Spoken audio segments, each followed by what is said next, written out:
இருக்கக்கூடிய எல்லா நம்முடைய தமிழ் சொந்தங்களுக்கு கூட என்னுடைய இனிமையான வணக்கத்தை மற்றும் ஒரு முறை தெரிவித்துக் கொள்கின்றேன். ಇಲ್ಲಿರುವ ನಮ್ಮ ಕರ್ನಾಟಕ ಬಂಧುಗಳು ಎಲ್ಲರೂ ಕೂಡ ನಮಸ್ಕಾರ ತಿಳಿಸ್ತೀನಿ. ತಾವೆಲ್ಲರೂ ಕೂಡ ಬಹಳ ಒಂದು ದೊಡ್ಡ ಸಂಖ್ಯೆಯಲ್ಲಿ ಬಂದಿದ್ದೀರಾ. ತಮಗೆ ನಮಸ್ಕಾರ ತಿಳಿಸ್ತೀನಿ. My respectful greetings to all the wonderful people of Bharat residing in UAE for the time being. I pay my respects and compliments to all of you at the outset. உங்க அனைவருக்கும் கூட என்னுடைய இனிமையான சுதந்திர தின நல்வாழ்த்துக்களை தெரிவித்துக் கொள்கின்றேன். 79வது சுதந்திர தின நல்வாழ்த்துக்கள். மிகச் சிறப்பான ஒரு பாரதத்தில் நாம் எல்லோரும் கூட குடிமக்களாக வாழ்ந்து கொண்டிருக்கின்றோம். நான் ஆங்கிலத்தை அதிகமாக பயன்படுத்தாம மேக்சிமம் நம்முடைய தாய்மொழி தமிழ்லையும் கன்னடத்திலையும் நான் பேசுறேன். ஏன்னா 2 பக்கத்துல இருந்து அதிகமாக வந்திருக்கிறீங்க. கடந்த 2 நாட்களாக நிறைய ஆங்கிலத்தில் பேசி கொண்டிருக்கின்றேன். அதனால் யாராவது தமிழ் கன்னடம் 2ம் தெரியாதவங்க இருந்தால் தயவு செஞ்சு கை தூக்கணும், எனக்கு ஒரு அண்டர்ஸ்டாண்டிங்காக. Okay okay okay. இந்த நிகழ்ச்சி நடப்பதற்கு மிக முக்கிய காரணமாக இருக்கக்கூடிய இந்தியன் பீப்புள்ஸ் ஃபோரம் IPF இந்தியாவிற்கும் UAEக்கும் ஒரு பெரிய பந்தமாக இணைப்பு பாலமாக இருந்து கொண்டிருக்கிறது. IPF-ஐ பொறுத்தவரை மேடையில் ஒரு காமிச்சாங்க என்னெல்லாம் வேலை செய்யறாங்கன்னு. இந்தியாவிலிருந்து இங்கே வரக்கூடிய நம்முடைய சொந்தங்களுக்கெல்லாம் ஒரு பிரச்சனையாக இருந்தால் முதன்மையாக IPF இங்கே இருந்து சரி செய்து கொண்டிருக்கின்றார்கள். விசா பிரச்சனையிலிருந்து, உடல்நல பிரச்சனையிலிருந்து, யாராவது தெரியாம ஏஜென்ட் மூலமாக தவறாக இங்கே வந்தார் என்றால் அவர்களுக்கு தேவையான பிரச்சனை, சிறையில் இருக்கக்கூடியவர்களுக்கு தேவையான பிரச்சனை அனைத்தையும் கூட நம்முடைய இந்தியன் பீப்புள்ஸ் ஃபோரம் மிகச் சிறப்பாக சரி செய்து கொண்டிருக்கின்றார்கள். முதல்ல அதனுடைய தலைவராக இருக்கக்கூடிய ஜிதேந்திர வைத்தியா அவர்கள் உட்பட இங்க இருக்கக்கூடிய எல்லா IPF சொந்தங்களுக்கும் இந்த நேரத்தில் நெஞ்சார்ந்த நன்றிகளை தெரிவித்துக் கொள்கின்றேன். அதே போல இந்த IPF அமைப்பினுடைய CSR அமைப்பினுடைய தலைவியாக இருக்கக்கூடிய நம்முடைய தமிழகத்தை சார்ந்த அருமை சகோதரி உமா சங்கரி அவர்களுக்கு இந்த நேரத்தில் நெஞ்சார்ந்த வாழ்த்துக்களை நன்றிகளை தெரிவித்துக் கொள்கின்றேன். அதே போல IPF தமிழகம் அதனுடைய கன்வீனராக செயலாளராக செயல்பட்டுக் கொண்டிருக்கக்கூடிய அருமையண்ணன் செல்வசேகரன் அவர்களுக்கு என்னுடைய நெஞ்சார்ந்த வாழ்த்துக்களை தெரிவித்துக் கொள்கின்றேன். அதே போல IPF கர்நாடகா அது கன்வீனராக இருவ அண்ணா சசிதர் அவர்களுக்கு கூட ನಾಗರಾಜನ್ ಅವர்களுக்கு ಕೂಡ ನನ್ನ ನಮಸ್ಕಾರ ತಿಳಿಸ್ತೀನಿ. ಅವರು ಕೂಡ ಬಂದಿರ್ತಾರೆ. ಶಶಿಧರ್ ಅವರು ಪರವಾಗಿ ಇಲ್ಲಿದ್ದಾರೆ, ಅವರು ಕೂಡ ನಮಸ್ಕಾರ ತಿಳಿಸ್ತೀನಿ. இங்கிருவ நம்ம அரசல குமாரன் அவர்கள், கணேஷ் அவர்கள், தினேஷ் அவர்கள், ரீதா அவர்கள், செந்தில் அவர்கள், சாரதா அவர்களுக்கு கூட இந்த நேரத்தில் என்னுடைய நெஞ்சார்ந்த நன்றிகளை வணக்கத்தை தெரிவித்துக் கொள்கின்றேன். இந்த நிகழ்ச்சி நடப்பதற்கு மிக முக்கிய காரணமாக இருப்பவர்கள் முன்னிருக்கையில் அமர்ந்திருக்கின்றார்கள். அருமை நண்பர் அண்ணன் கண்ணன் ரவி அவர்கள் இருக்கின்றார்கள், பிரவீன் ஷெட்டி அவர்கள் இருக்கின்றார்கள், பர்வா குரூப்ல இருந்து வந்திருக்கக்கூடிய அருமை சகோதரர் நிலேஷ் அவர்கள் இருக்கின்றார்கள், சசிதர் அவர்கள் இருக்கின்றார்கள், பீமா ஜுவல்லரி சார்பாக வந்திருக்கக்கூடிய அருமை அண்ணன் அவர்கள் வந்திருக்கின்றார்கள். அவர்களுக்கும் என்னுடைய நெஞ்சார்ந்த நன்றி. அதே போல இங்கே ஆறுமுகம் அண்ணன் அவர்கள் கிட்டத்தட்ட 40 ஆண்டு காலமாக பூ வியாபாரம் செய்து கொண்டிருக்கின்றார்கள். பெருமாள் அண்ணன் அவர்களுக்கும் என்னுடைய நெஞ்சார்ந்த நன்றிகளை தெரிவித்துக் கொள்கின்றேன். அதே போல முன்னிருக்கையில் இருக்கக்கூடிய எல்லா அன்பு சொந்தங்களுக்கும் கூட இந்த நேரத்தில் என்னோட நெஞ்சார்ந்த நன்றிகளை தெரிவித்துக் கொள்கின்றேன். அண்ணன் இந்த ஸ்பான்சர் அவங்க எல்லா பேரும் கொடுத்துருங்கன்னா, யார் பேரும் மிஸ் பண்ணிடக்கூடாது, தனியாக உங்களுக்கு நன்றி சொல்லிடுறேங்கன்னா. அதே போல இந்த அரங்கத்துக்கு வந்திருக்கக்கூடிய எல்லா நம்முடைய அன்பு சொந்தங்கள் எல்லோரும் கூட இன்னைக்கு உங்களுடைய நேரத்தை கொடுத்து முதல்லயே நீங்க எல்லாம் பதிவு செய்து பெரிய ஒரு எண்ணிக்கையில இந்த அம்பாசிடர் இன்டர்நேஷனல் பள்ளிக்கூடத்திற்கு யுனைடெட் அரபு எமிரேட்ஸ்ல குறிப்பாக துபாய் இந்த மாகாணத்தில் இருக்கக்கூடிய எல்லா அன்பு சொந்தங்கள் வந்திருக்கின்றீர்கள். உங்களுக்கும் என்னுடைய நெஞ்சார்ந்த நன்றிகளை இந்த நேரத்தில் தெரிவித்துக் கொள்கின்றேன். வின் விஷனுடைய காசிராஜ் அவர்கள், நாகராஜன் அவர்கள், பீமா ஜுவல்லரி அவர்கள், ஸ்பார்க் சங்கர் ஐயர் அவர்கள், KGRN குழுமத்தினுடைய கோபு ராமா நாயுடு அவர்கள், Precious Parties and Entertainment Bhaskaran அவர்கள், டாப் ராக் இன்டீரியர் அருமை சகோதரர் முரளி அவர்கள் எல்லோருக்கும் மற்றும் ஒரு முறை என்னுடைய நெஞ்சார்ந்த நன்றிகளை தெரிவித்துக் கொள்கின்றேன். அண்ணன் பெருமாள் அவர்களுடைய பெயரை தவறாக சொன்னதற்காக மன்னிப்பையும் கூறி, பெருமாள் பிளவர் ஷாப்பினுடைய மேலாளராக 40 ஆண்டு காலமாக இந்த பகுதியில் மிகச்சிறப்பாக பணியாற்றி கொண்டிருக்கக்கூடிய அண்ணன் பெருமாள் அவர்களுக்கும் என்னுடைய நெஞ்சார்ந்த நன்றிகளை தெரிவித்துக் கொள்கின்றேன்.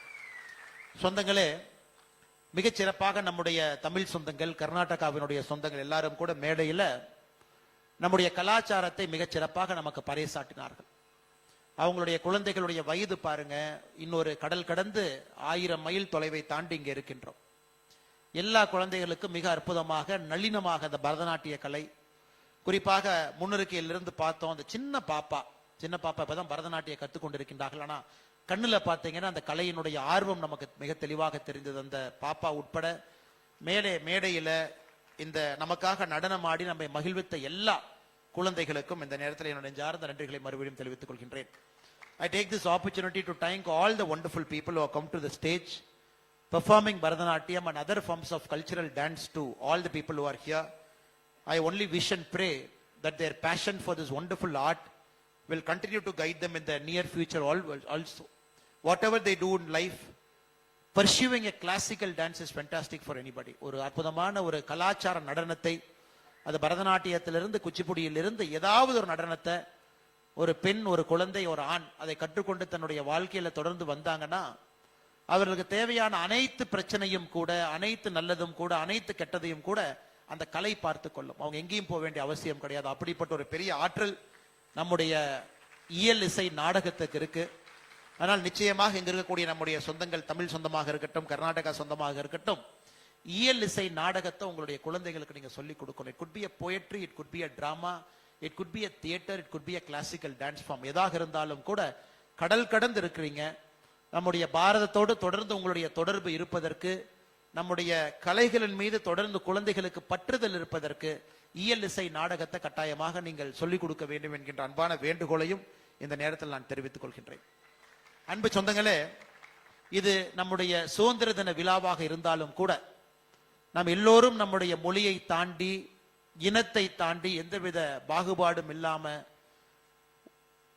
வேற்றுமையில் ஒற்றுமை என்கின்ற ஒற்றை கருத்துல நாம் எல்லோரும் கூட இங்கே இணைந்திருக்கின்றோம். இந்தியன் பீப்புள்ஸ் ஃபோரம் IPF ஒரு பெரிய முயற்சி எடுத்து நம்ம இணைத்திருக்கின்றார்கள். ಇಲ್ಲಿರುವ ನಮ್ಮೆಲ್ಲ ಬಂಧುಗಳು ಕೂಡ ನಾವು ಇಲ್ಲಿ ಸಣ್ಣ ಪುಟ್ಟ ನಮ್ಮಲ್ಲಿ ಡಿಫರೆನ್ಸಸ್ ಏನಿರುತ್ತೆ ಅದೆಲ್ಲ ಕೂಡ ದಾಟಿ ನಾವಿಲ್ಲಿ ಕಂಬೈನ್ ಹಾಕಿದೀವಿ. ಭಾರತೀಯ ಎನ್ಗಿன்ற ಐಡೆಂಟಿ ಏನಿದೆ, ಐಡೆಂಟಿ ಪ್ರಕಾರ ನಾವೆಲ್ಲರೂ ಕೂಡ ಇದು ಬಂದಿದ್ದೀವಿ. ಅದು ಬಹಳ ಇಂಪಾರ್ಟೆಂಟ್. ಅದು ಈ ಟೈಮ್ನಲ್ಲಿ நம்ம தேச இடி பிரபஞ்சದಲ್ಲಿ இது ஃபுல் வேர்ல்ட் ನಲ್ಲಿ நாம் பார்க்கும் பொழுது பாரதத்தினுடைய வளர்ச்சி என்பது மிக அற்புதமான வளர்ச்சி பாதையில பாரதம் இருக்கிறது. உலகத்துல எந்த ஒரு நாடும் கூட கடந்த 4 ஆண்டுகளாக 6.5 7 7.5 இந்த வளர்ச்சியில எந்த ஒரு நாடும் கிடையாது. இன்னைக்கு பாரதம் மட்டும்தான் மிக அற்புதமான இந்த வளர்ச்சி பாதையில நாம் இருக்கின்றோம். இந்த இடத்துக்கு நம்ம சாதாரணமா வரலீங்க. பல மனிதர்களுடைய தியாகம், உழைப்பு, அர்ப்பணிப்பு, நம்முடைய நாடு இழந்த இடத்தை பெற வேண்டும் என்கின்ற நம்பிக்கை, அதையெல்லாம் தாண்டி இந்தியா என்கின்ற ஒரு ஒற்றை ஐடென்டிட்டியில நாம் பயணம் செய்யக்கூடிய அந்த பயணம் இதெல்லாம் இன்று 2025 the most exciting country in the world is Bharat என்கின்ற பெயர் நமக்கு கிடைத்திருக்கிறது. எல்லா நாடுகளும் பாரதத்தை பார்த்து கொண்டிருக்கின்றார். உங்களுக்கு தெரியும் நம்முடைய முன்னோர்கள் எவ்வளவு கஷ்டப்பட்டாங்கன்னு நமக்கு தெரியும். சுதந்திரத்திற்கு முன்பு, சுதந்திரம் கிடைத்த பிறகு கூட நம்முடைய முன்னோர்கள் மிக கடுமையாக பாடுபட்டார். இன்று காலையில் தாஜ் ஹோட்டல்ல பிசினஸ் பீப்புள்கிட்ட பேசும்பொழுது ஒரு வார்த்தையை சொன்னேன். நம்முடைய பாரத நாடு 2007 முதலாக $1 trillion என்கின்ற பொருளாதார குறியீடை நாம் பெற்றோம். $1 trillion முதலாக 2007. சுதந்திரம் கிடைத்தது 1947.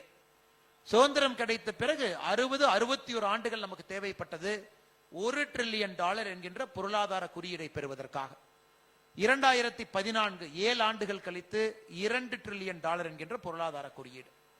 2021 மறுபடியும் ஒரு 7 ஆண்டுகள் கழித்து $3 trillion என்கின்ற பொருளாதார குறியீடு. அப்படி பாத்தீங்கன்னா முதல் $1 trillion அந்த பொருளாதார குறியீடை பெறுவதற்கு 60 ஆண்டுகள் தேவைப்பட்டது.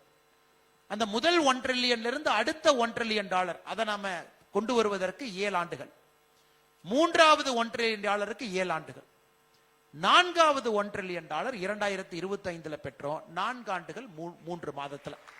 60 ஆண்டுகள், 7 ஆண்டுகள், 7 ஆண்டுகள், 4 ஆண்டுகள், 3 மாதம்.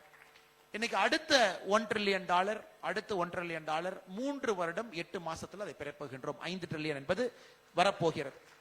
மிக வேகமாக நம்முடைய வளர்ச்சி பாதை இருக்கிறது. அதற்காக நான் ஆரம்பத்தில் சொன்னேன், உலகத்துல இன்னைக்கு எல்லோரும் பாரத நாட்டை உற்று பார்க்கின்றார்கள், நம்முடைய வளர்ச்சியை பார்க்கின்றார்கள், நம்ம நாட்டில் இருக்கக்கூடிய இளைஞர்களை பார்க்கின்றார்கள். 144 கோடி மக்கள் அந்த மக்களுடைய ஆற்றலை எல்லாம் பயன்படுத்தும் பொழுது பாரதம் தன்னை வளர்த்தி கொள்வது மட்டுமல்ல, இந்த உலக அரங்கிலே மறுபடியும் தலை நிமிர்ந்து நிற்கக்கூடிய ஒரு நாடாக உலக நாடுகள் எல்லாம் இன்னைக்கு பாரதத்தை பார்க்கிறாங்க. அப்படிப்பட்ட அற்புதமான நேரத்துல நம்முடைய சுதந்திர தினத்தை கொண்டாடி கொண்டிருக்கின்றோம். அப்படிப்பட்ட அற்புதமான நேரத்துல 79 சுதந்திர தினம் என்பது சாதாரண ஒரு இல்லைங்க. மோஸ்ட் எக்ஸைட்டிங் ஒரு வருஷம். எல்லாருமே ஆர்வமாக பார்க்கின்றோம். $4.19 டிரில்லியன் என்பது உலகத்தினுடைய 4வது பெரிய பொருளாதார நாடாக மாறி இருக்கின்றோம். 10 ஆண்டுகளுக்கு முன்பு உலகத்துல 11வது இடத்துல இருந்தோம். இன்னைக்கு படிப்படியாக ஒரு இடமாக உயர்ந்து உயர்ந்து உயர்ந்து 4வது இடம். நமக்கு மேல இன்னும் ஒரு நாடு இருக்கிறது, அதற்கு மேல சைனா இருக்கிறது, அதற்கு மேல அமெரிக்கா இருக்கிறது. 3வது இடத்தை போவதற்கு இன்னும் ஒரு நாடு. நமக்கும் சைனாவுக்கும் மிகப்பெரிய தூரம். நாம் $4 டிரில்லியன் இருக்கோம், சைனா $17 டிரில்லியன் இருக்காங்க. நமக்கும் அமெரிக்காவுக்குமே தூரம் அதிகம். முதல்ல $32 டிரில்லியன் இருக்கிறாங்க, நம்ம $4 டிரில்லியன் இருக்கிறோம். அடுத்து இருக்கக்கூடிய நாடு ஜெர்மனி எட்டு பிடிக்க முடியும், $4.7 டிரில்லியன் இருக்கிறாங்க. அதை எட்டி பிடிக்கக்கூடிய தூரத்தில் இன்னைக்கு ஜெர்மனி இருக்கு. எதற்காக இதை சொல்லுகின்றேன் என்றால், இங்க இருக்கக்கூடிய குழந்தைகள், குறிப்பாக ஒரு 35 வயதிற்கு கீழ் இருக்கக்கூடிய மனிதர்கள் ஒரு புதிய இந்தியாவை பார்த்து கொண்டிருக்கின்றார்கள். கடந்த ஒரு 25 ஆண்டுகள்ல இந்தியாவுடைய வளர்ச்சி மாற்றம் என்பது மிக மிக புதிது. நம்முடைய நாட்டில் ஊழல் இல்லாத ஒரு நாடாக மாறுவதற்கான முயற்சியும் நாம் ஈடுபட்டிருக்கின்றோம்.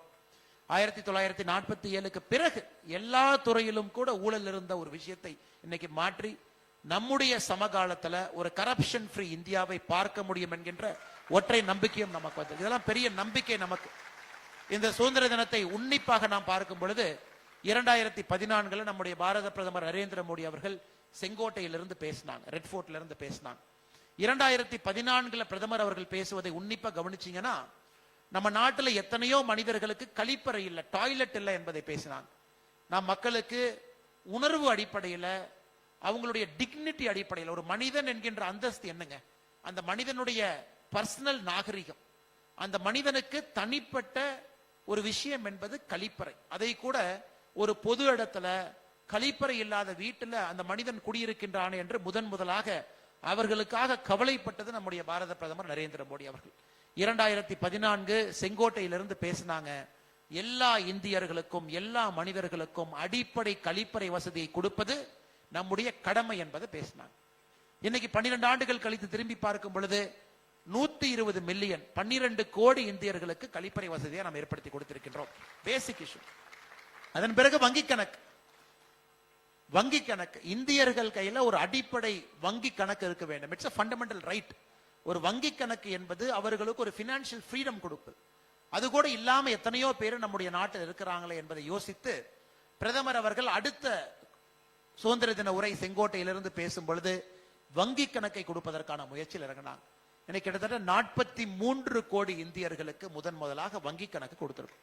எதற்காக இதை சொல்றாங்க, இந்தியா எப்படி இருந்தது என்பதை உங்களுக்கு உணர்த்துவதற்காக சொல்லி. நல்லா உங்களுக்கு தெரியும், நாம் மிகப்பெரிய நாடாக இருக்க வேண்டிய நாடு 1950 காலகட்டத்திலிருந்து ஏதோ ஒரு விஷயத்துல நாம் எடுத்துக்கொண்ட பொருளாதார கொள்கை என்பது நம்மை பின்னோக்கி அழைத்து சென்றதோ தவிர முன்னோக்கி எடுத்து செல்லவில்லை. அதையெல்லாம் கடந்து கடந்து கடந்து கடந்து கடந்து கழிப்பறையிலிருந்து வங்கி கணக்கிலிருந்து கடந்து இன்னைக்கு இந்தியாவில் நாம் கழிப்பறை என்கின்ற வார்த்தை பேசுவது கிடையாது. இன்னைக்கு இந்தியாவில் வங்கி கணக்கு என்கின்ற வார்த்தை பேசுவது கிடையாது. இந்தியாவில் இன்னைக்கு நாம் இளைஞர்கள் பேசக்கூடிய வார்த்தை ஆர்டிபிஷியல் இன்டெலிஜென்ஸ் என்கின்ற வார்த்தையை பேசுறாங்க. ஒரு வளர்ச்சி அடைந்த பாரதத்திற்கு அடிப்படை தேவை என்ன காலேஜில் போய் கேட்டீங்கன்னா ஆர்டிபிஷியல் இன்டெலிஜென்ஸ் பேசுறாங்க, நேனோ டெக்னாலஜின்னு பேசுறாங்க. இந்தியாவிலே புதிய விதமான தொழில்நுட்பத்தை நாம் கொண்டு வர வேண்டும் என்று இளைஞர்கள் விரும்புகின்றார்கள். அது எல்லாவற்றையும் தாண்டி நம்முடைய சமகாலத்துல வறுமை கோட்டிற்கு கீழே யாரும் இருக்கக்கூடாது என்கின்ற ஒற்றை நம்பிக்கையில் நம்முடைய நாடு என்று பயணம் செய்து கொண்டிருக்கிறது. வளர்ச்சி வேண்டும், ஆனால் அந்த வளர்ச்சி எல்லோருக்கும் போகணும். அந்த வளர்ச்சி மேல்தட்டிலிருந்து கீழே வரை அனைத்து தரப்பட்ட மக்களுக்கு வளர்ச்சி போகணும். காஷ்மீரிலிருந்து கன்னியாகுமரி வரை, குஜராத்திலிருந்து அருணாச்சல பிரதேஷ் வரை எல்லா மாநிலங்களும் வளர்ச்சி அடைய வேண்டும் என்கிற நோக்கத்தில் இருக்கிறோம். அதனால்தான் இந்த சுதந்திர தினம் என்பது மிக முக்கியமான சுதந்திர தினம். மிக முக்கியமான சுதந்திர தினம் என்று சொல்வதை விட நம்முடைய பிரதமர் அவர்கள் 2025 சுதந்திர தினத்துல செங்கோட்டையிலிருந்து பேசும் பொழுது மிக தெளிவாக அடுத்த 20 ஆண்டுகள் நாம் எங்கே செல்ல வேண்டும் என்கின்ற ஒரு பாதையும் கூட நமக்கு வடிவமைத்து காட்டியிருக்கின்றார்கள். நம்முடைய நாடு சொந்தமாக நம்முடைய தொழில்நுட்பத்தை நாம தான் உருவாக்க வேண்டும் என்று சொல்லி இருக்கின்றார்கள். நமக்கு விமானம் வெளியே இருந்து வாங்கினா பத்தாது, விமானத்துக்கு அடிப்படை தேவையாக இருக்கக்கூடிய அதனுடைய இன்ஜினையும் கூட நம்முடைய நாட்டில் உற்பத்தி நாம் செய்ய வேண்டும். சமூக வலைதளத்தை எல்லோரும் பயன்படுத்துறோம், ஆனா எந்த சமூக வலைதளம் இந்திய நாட்டை சார்ந்தது கிடையாது. பிரதமர் அவர்கள் இந்த சுதந்திர தின உரையில சொன்னாங்க, நம்முடைய இளைஞர்கள் இந்தியாவுக்கான சமூக வலைதளத்தை நீங்கள் உருவாக்க வேண்டும் என்று சொல்லி இருக்கின்றார்கள். அத்தோடு நிற்கலீங்க, ஓராண்டுக்கு இந்தியாவிற்கு நாம் இறக்குமதி செய்யக்கூடிய பெட்ரோலியம் மட்டும் யோசிச்சு பாருங்க, பெட்ரோல் டீசல் எல்பிஜி மட்டும் யோசிச்சு பாருங்க. 144 பில்லியன் டாலர் நாம் பெட்ரோலை வாங்குகின்றோம். அதை இந்திய ரூபாய் மதிப்புல கணக்கு போட்டீங்கன்னா 12,50,000 கோடி ரூபாய். ஒரு ஆண்டுக்கு நம்முடைய நாடு 12,50,000 கோடி ரூபாய் வெளியே கொடுத்து, அந்நிய செலாவணியை வெளியே கொடுத்து பெட்ரோல் டீசலை வாங்குறோம். ஆனா நம்முடைய பட்ஜெட்டே 51 லட்சம் கோடி. பட்ஜெட்ல 20% பெட்ரோல் டீசல் வாங்குறதுக்கு செலவு பண்றோம். அதை பிரதமர் அவர்கள் சுட்டி காட்டினாங்க. அதெல்லாம் நியாயப்படி மக்களுக்கு செல்ல வேண்டிய பணம், அதெல்லாம் நியாயப்படி ஏழைகளுக்கு செல்ல வேண்டிய பணம், அதெல்லாம் நியாயப்படி நடுத்தர குடும்பத்திற்கு செல்ல வேண்டிய பணம், அதெல்லாம் நியாயப்படி விவசாயிகளுக்கு செல்ல வேண்டிய பணம், அதெல்லாம் நியாயப்படி கடுமையாக யார் வருமான வரி கட்டுறாங்களோ அவர்களுக்கு சலுகை கொடுக்க வேண்டிய பணம், அதெல்லாம் நியாயப்படி கிராமப்புறத்தில் இருக்கக்கூடிய பெண்களுக்கு செல்ல வேண்டிய பணம். ஆனா 12,50,000 கோடி ரூபாய் வெளியே நாம கொடுத்து பெட்ரோல் வாங்கி கொண்டிருக்கின்றோம். அதையும் பிரதமர் அவர்கள் சொன்னார்கள். அதையும் நீங்க யோசிக்கணும். அதனால் இந்த சுதந்திர தினத்தை பொறுத்தவரை நம்ம எங்கே இருந்தாலும் கூட நம்முடைய எண்ணமெல்லாம், நோக்கமெல்லாம், சிந்தனை எல்லாம் நம்முடைய நாட்டினுடைய வளர்ச்சிக்கு நம்முடைய பங்களிப்பு இருக்கிறதா, நம்முடைய நாடு அடுத்த கட்டம் செல்வதற்கு தொழில்நுட்பத்திற்கு நம்முடைய பங்களிப்பு இருக்கிறதா. இன்னைக்கு உலகத்தில் எங்கே பார்த்தாலும் கூட இந்தியர்கள் இருக்கின்றார்கள். எல்லா இடத்திலும், எல்லா முக்கியமான துறையிலும் இந்தியர் இருக்கின்றார்கள். அமெரிக்காவுடைய அது சுந்தர் பிச்சையிலிருந்து ஆரம்பித்து ஒருத்தரா பாத்தீங்கன்னா இந்திய பெருமக்கள் இல்லாத துறையே இல்லை. ஆனா இன்னைக்கு அந்த combined talent, combined energy, combined passion, இதையெல்லாம் நம்முடைய நாட்டினுடைய வளர்ச்சிக்காக எப்படி உருவாக்க போகின்றோம் என்கின்ற சிந்தனை நம்முடைய நாட்டு மக்கள்கிட்ட வந்திருக்கு. அதை இன்னைக்கு இந்த சுதந்திர தினத்தில் நாம் பேசிக் கொண்டிருக்கின்றோம். அன்பு சொந்தங்களே, இது ஆரம்பத்தில் உங்களிடம் வைக்க வேண்டும் என்பது என்னுடைய ஆசை. காரணம், உங்களுடைய குழந்தைகளுக்கு நீங்கள் சொல்லி வளர்க்க வேண்டும். நீங்கள் எல்லாம் இந்தியாவை விட்டு இங்கே வந்து ஐக்கிய அரபு எமிரேட்ஸ் இந்த பகுதியில 7 மாகாணத்துல, குறிப்பாக துபாயில, அபுதாபி, இந்த 2 முக்கியமான மாகாணத்துல நீங்கள் வரும்பொழுது அது வேறு இந்தியா. அந்த இந்தியாவில் நீங்கள் தொழில் தொடங்குவதற்கு பெரிய வாய்ப்பு இல்லை. அந்த இந்தியாவில் கடுமையான உழைத்தால் அதன் மூலமாக வருமானம் வரும் என்கின்ற இந்தியாவும் அது இல்லை. அது பழைய இந்தியா அது. ஆனா இன்னைக்கு இந்த புதிய இந்தியாவில் நேர்மையாக உழைக்கக்கூடிய ஒருவருக்கும் இடம் உண்டு என்பதை நாம் காட்டிக் கொண்டிருக்கின்றோம். அதனால் உங்களுடைய குழந்தைகளுக்கு நீங்கள் சொல்லிக் கொடுத்து வளர்க்க வேண்டும். வருங்காலத்தில் நம்முடைய தாய் திரு நாட்டில் உங்களுடைய குழந்தைகள் படித்து முடித்த பிறகு தொழில் ஆரம்பிப்பதற்கு இந்தியாவுக்கு வரணும், வேலை வாய்ப்பை உருவாக்கி கொடுப்பதற்கு இந்தியாவுக்கு வரணும், பெரிய சாதனைகள் செய்வதற்கு இந்தியாவில் வரணும்.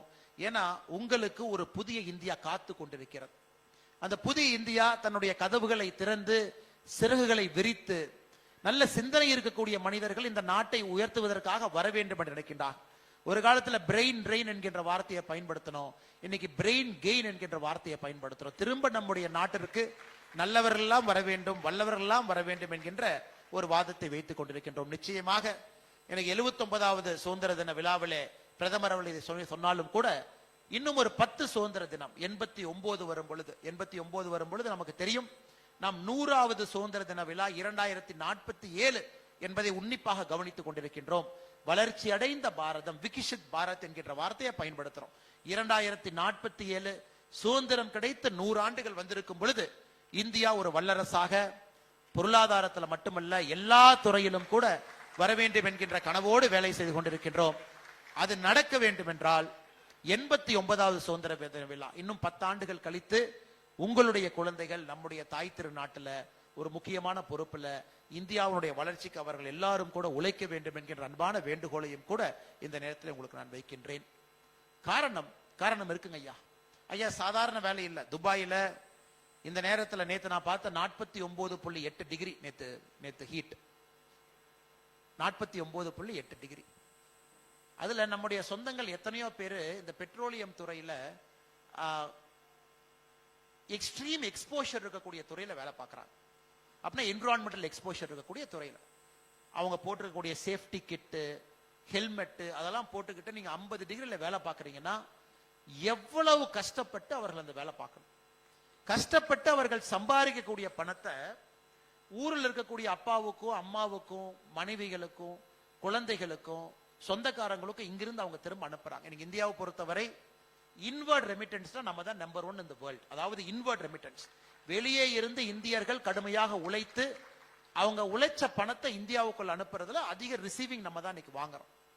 அதை ஒரு பக்கம் நமக்கு சந்தோஷம், இந்தியாவிற்கு இவ்வளவு பணத்தை வெளியிருந்து அனுப்புறாங்க, இந்தியாவிற்குள்ள இவ்வளவு டாலர் வருது. அந்த டாலர் நமக்கு ரொம்ப முக்கியங்க ஐயா. ஏன்னா நம்முடைய எக்ஸ்போர்ட்ஸ் பாத்தீங்கன்னா 830 பில்லியன், இம்போர்ட் 905 பில்லியன். ஸோ எக்ஸ்போர்ட்டை விட இம்போர்ட் கொஞ்சம் அதிகமா பண்றதுனால நமக்கு டாலர்ஸ் தேவை. அதையெல்லாம் நீங்க கொடுக்குறீங்க. ஆனா அதை தாண்டி நீங்க பாருங்க, அந்த ஒரு டாலரும் உள்ளே வருவதற்கு எங்கேயோ ஒரு இந்தியன் கடுமையாக உழைக்கின்றான் என்பது நமக்கு தெரியும். எங்கேயோ யாரோ உழைக்கிறாங்க. அது காடுகளாக இருக்கட்டும், அது இது போன்ற ஒரு தீவுகளாக இருக்கட்டும், மிக முக்கியமாக கடினமான வெயிலாக இருக்கட்டும், எங்கேயோ இடத்துல நம்முடைய இந்தியர்கள் கடுமையாக உழைத்து அதை கொண்டு வருகின்றார்கள். அதில் எந்த மாற்று கருத்து இல்லைங்க ஐயா.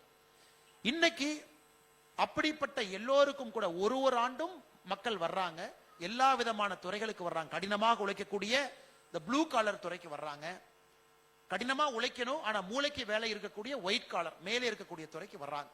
இன்னைக்கு நம்முடைய நோக்கம் எல்லாம் 79 ஆண்டுகள் கடந்த பிறகு இன்னைக்கு நம்முடைய சிந்தனை, ஒரு இந்தியன் அவ்வளவு கஷ்டப்பட்டு உழைத்து சம்பாதிக்கணுமா? உழைத்து சம்பாதிக்கணும், ஆனா கஷ்டப்பட்டு ஒரு வெயில்ல மேட்டுல காட்டுல இருக்கணுமா நம்ம யோசிக்க ஆரம்பிச்சிருக்கோம். அதனால்தான் பிரதமர் அவர்கள் சொல்லி இருக்கின்றார்கள், இந்த ஆண்டு மட்டும் இந்தியாவில் இளைஞர்களுக்கு நாம் வேலை வாய்ப்பு நம்முடைய நாட்டுக்குள்ள உருவாக்கணும் இந்த ஆண்டு. அதற்கு நேற்று 1 லட்சம் கோடி ரூபாய் ஒதுக்கி இருக்கிறாங்க. 1 லட்சம் கோடி ரூபாய், 1 லட்சம் கோடி ரூபாய் இளைஞர்களுக்கு வேலை வாய்ப்பு திட்டத்துக்கு ஒதுக்கி வச்சிருக்கிறாங்க.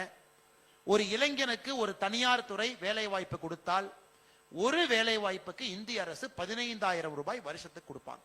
ஒரு இளைஞனுக்கு ஒரு தனியார் துறையில வேலை வாய்ப்பு கொடுத்தாங்கன்னா 15,000 rupees, 15,000 ரூபாய் நேற்று அறிவித்த திட்டத்தின்படி 1 லட்சம் கோடி ரூபாய் ஒதுக்கி இருக்கிற காரணம், வேலை வாய்ப்பு நம்முடைய நாட்டில் உருவாக வேண்டும் என்பதிலே நம்முடைய அரசு தெள்ள தெளிவாக இருக்கின்றோம்.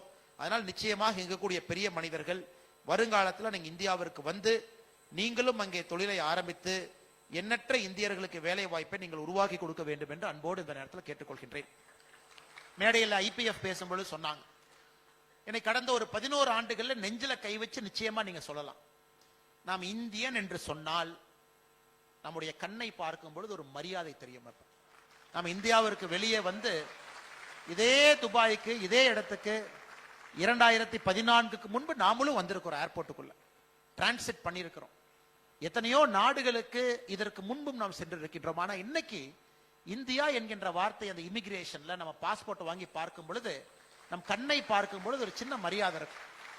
இந்த பாடியில முதல்ல டபுள் பேட்டிங், நம்ம மட்டும் மாட்டோம், எத்தனையோ பேர் இருப்பாங்க, நம்மளை மட்டும் தனியா சைட்ல கூப்பிட்டு 2 டைம் செக் பண்ணுவாங்க. இன்னைக்கு அந்த 2 முறை செக் பண்றதெல்லாம் உலகத்துல எங்கேயுமே கிடையாது. அமெரிக்காவாக இருக்கட்டும், அரபு எமிரேட்டாக இருக்கட்டும், எங்கே இருந்தாலும் கூட இந்தியன் என்று சொன்னால் ஒரு பெருமை. இதில் ரொம்ப ஆச்சரியமான விஷயம் பாருங்க ஐயா, அந்த பெருமை நமக்கு சாதாரணமா கிடைக்கல. உலக நாடுகளுக்கெல்லாம் நாம் ஒரு பாடம் எடுத்திருக்கின்றோம் கடந்த 10 ஆண்டுகள்ல. ஒரு இந்தியன் உலகத்துல எந்த பகுதியில எந்த பிரச்சனையை மாட்டி இருந்தாலும் கூட இந்தியா மொத்தமாக நம்முடைய அசெட்ஸை உங்களுக்காக பயன்படுத்தும். அசெட்னா நம்ம யோசிச்சுக்கணுங்க ஐயா. நம்முடைய அசெட்டுங்கிறது நம்முடைய மிலிட்டரி மைட், நம்முடைய போர் விமானங்களாக இருக்கட்டும், நம்முடைய ஆர்மி, நேவி, ஏர்போர்ஸ் 3 முக்கியமான நம்முடைய பாதுகாக்கக்கூடிய துறைகளாக இருக்கட்டும், நம்முடைய மத்திய அரசாக இருக்கட்டும், நம்முடைய கவர்மெண்ட் அசெட், எம்பசி அசெட்டாக இருக்கட்டும், இதை பயன்படுத்தி எங்கே இருந்தாலும் ஒரு இந்தியனை திரும்ப கொண்டு வர வேண்டும் என்பதிலே நம்முடைய அரசு உறுதியா இருக்கு. இன்னைக்கு பாருங்க, நேபாளில் பூகம்பம் வந்த பொழுது ஏப்ரல் 2015 ஆபரேஷன் மைத்ரி, ஏப்ரல் 25ஆம் தேதி அங்கே பூகம்பம் வந்த பிறகு நம்முடைய Indian air force transport aircraft NDRF team road கான்வாயை பயன்படுத்தி 43,000 இந்தியர்களை நேபாளில இருந்து திரும்ப நம்ம கொண்டு வந்தோம். ஏமன்ல சிவில் வார் ஏப்ரல் 2015 ஏமன் நாட்டில் சிவில் வார் வந்த பொழுது ஆபரேஷன் ரஹாட் என்பதன் மூலமாக 5,500 இந்தியர்களை நம்முடைய விமானப்படை மூலமாக, கடல் படை மூலமாக இந்தியாவிற்கு கொண்டு வந்தோம். சவுத் சூடான் ஜூலை 2016 ஆபரேஷன் சங்கத் மோச்சான், அந்த ஊர்ல பிரச்சனை வந்த பொழுது 600 இந்தியர்களை 2 இந்தியன் ஏர்போர்ஸ் C-17 விமானம் மூலமாக நாட்டிற்கு கொண்டு வந்தோம். ஆபரேஷன் சமுத்திர சேது, குறிப்பாக கோவிட் வந்த பொழுது மே ஜூன் 2020 3,900 பேர் மால்டிவ், ஸ்ரீலங்கா, ஈரான் கப்பல் படை மூலமாக இந்தியாவிற்கு சமுத்திர சேது இது மூலமாக கொண்டு வந்தோம். மிக முக்கியமாக operation Vande Bharat mission Covid காலகட்டத்தில் 10,25,600 பேர்த்த 100 நாடுகள் இருந்து நம்முடைய நாட்டிற்கு பத்திரமாக வந்தே பாரத் மிஷன் கோவிட் சமயத்தில் கொண்டு வந்தோம். ஆகஸ்ட் 2021 ஆபரேஷன் தேவி சக்தி ஆப்கானிஸ்தான்ல 800 பேர் தாலிபான் ஆட்சி வீழ்ந்த பிறகு 800 இந்தியர்கள் இங்கே மாட்டிக்கொண்டிருந்தார்கள். 800 பேர்த்தையும் பத்திரமா நம்முடைய நாட்டுக்கு கொண்டு வந்தோம். ஆபரேஷன் தோஸ்த் டர்க்கி சிரியா 2 பகுதி அந்த பார்டர்ல பூகம்பம் வந்த பொழுது அங்கே இருந்து 331 பேர்த்த பத்திரமா கொண்டு வந்தோம். Operation Kaveri Sudan civil war April May 2023ல 3900 பேர்த்த கடல் மூலமாக விமானப்படை மூலமாக கொண்டு வந்தோம். இஸ்ரேல் ஹமாஸ் சண்டை ஆரம்பித்த பொழுது ஆபரேஷன் அஜய் ஆயிரக்கணக்கான இந்தியர்களை அந்த பகுதியில் இருந்து குறிப்பாக இஸ்ரேலில் இருந்து மீட்டு நம்முடைய நாட்டிற்கு கொண்டு வந்தோம். ஆபரேஷன் இந்திராவதி ஹைத்தியில இங்கே பிரச்சனை ஆரம்பித்த பொழுது 12 இந்தியர்கள் அங்கிருந்து டாமினிகன் ரிபப்ளிக் பத்திரமாக கூட்டி சென்றோம். ஈரான் இஸ்ரேல் சண்டை சமீபத்தில் ஆரம்பித்த பொழுது 285 மாணவர்களை ஆபரேஷன் சிந்து அதன் மூலமாக வெளியே கொண்டு வந்தோம். ரஷ்யா உக்ரைன் சண்டை ஆரம்பித்த பொழுது 12,000 இந்தியர்கள் அந்த பகுதியிலிருந்து பத்திரமாக வெளியே கூட்டி கொண்டு வந்திருக்கின்றோம். எதற்காக சொல்றாங்க, இது ரொம்ப முக்கியங்க ஐயா. இன்னைக்கு வெளிநாட்டுல வாழக்கூடிய ஒரு இந்தியன் யாராக இருந்தாலும் எந்த பகுதியில் இருந்தாலும் இந்த அரசுகள் உங்களை மரியாதையாக நடத்தினாலும் இந்த நாட்டுல பத்திரமாக இருந்தாலும் உங்க சொந்த வீடு உங்க பின்னாடி இருக்குன்னு தெரியும் போது உங்களுக்கு ஒரு தனி தைரியம் இருக்கும். எங்கே இருந்தாலும் நான் பிறந்த வீடு, ஒரு பொண்ணை திருமணம் செய்து புகுந்த வீட்டுக்கு அனுப்புனா கூட பிறந்த வீடு பின்னாடி இருக்குன்னு அந்த பொண்ணுக்கு தெரிஞ்சு அது ஒரு தனி தைரியம் அந்த பொண்ணுக்கு.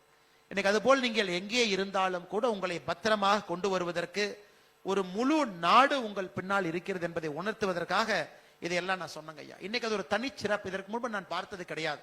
அதுவும் குறிப்பா இந்த சூடான் பாருங்க, ஆபரேஷன் காவேரி சூடான் சிவில் வார் 2 சூடான் சண்டை போட்டுக்கிறாங்க. 3900 இந்தியன் மாட்டியிருக்காங்க.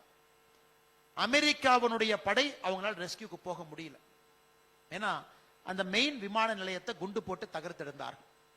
இந்தியாவுடைய விமானப்படை ஒரு பழுந்தடைந்த ஓடுதளத்துல ஏடிசி இல்லாத ஏர் டிராபிக் கண்ட்ரோல் வேலை செய்யாத ஒரு இடத்துல நைட் விஷன் காகிள்ஸோடு இந்தியன் ஏர்போர்ஸ் பைலட் அங்க லேண்ட் பண்றாங்க. நைட் விஷன் காகிள்ஸோடு, ஏன்னா அங்க லைட்டே இல்ல.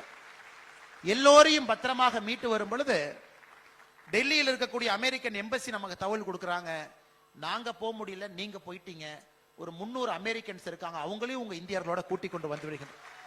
எப்படி இருந்த நாடு எப்படி மாறி இருக்கின்றோம் என்பதற்கு ஒற்றை உதாரணம். எங்கே வேண்டுமானாலும் நம் செல்வோம் என்பதை உணர்த்தி கொண்டிருக்கின்றோம். அதன் பிறகு நான் வேறொரு நாட்டில் இருக்கிறேன், இன்னைக்கு அரசியல் பேசினா தப்பா போயிருங்க ஐயா. சமீபத்தில் நடந்த நிகழ்வுகள்லாம் நீங்க பாத்தீங்க. ஒரு இந்தியர்களுக்கு ஒரு பிரச்சனை என்றால் எங்கே இருந்தாலும் நம்முடைய பாதுகாப்பு படை செல்லும் என்பதையும் கூட உலக நாடுகளுக்கு நாம் உணர்த்தி இருக்கின்றோம். அன்பு சொந்தங்கள், இது ஒரு இதனால்தான் புதிய இந்தியா என்கின்ற வார்த்தையை பயன்படுத்தினேன். இதனால் புதிய இந்தியா, நியூ இந்தியா, ஒரு தன்னம்பிக்கை இருக்கக்கூடிய ஒரு நாடு, வேலை செய்ய வேண்டும் என்று நினைக்கக்கூடிய ஒரு நாடு. அதனால் இந்த நாட்டுல இளைஞராக இருப்பதற்கு நாம் எல்லோரும் கூட ஒரு பெரிய பாக்கியம் செய்திருக்கின்றோம்.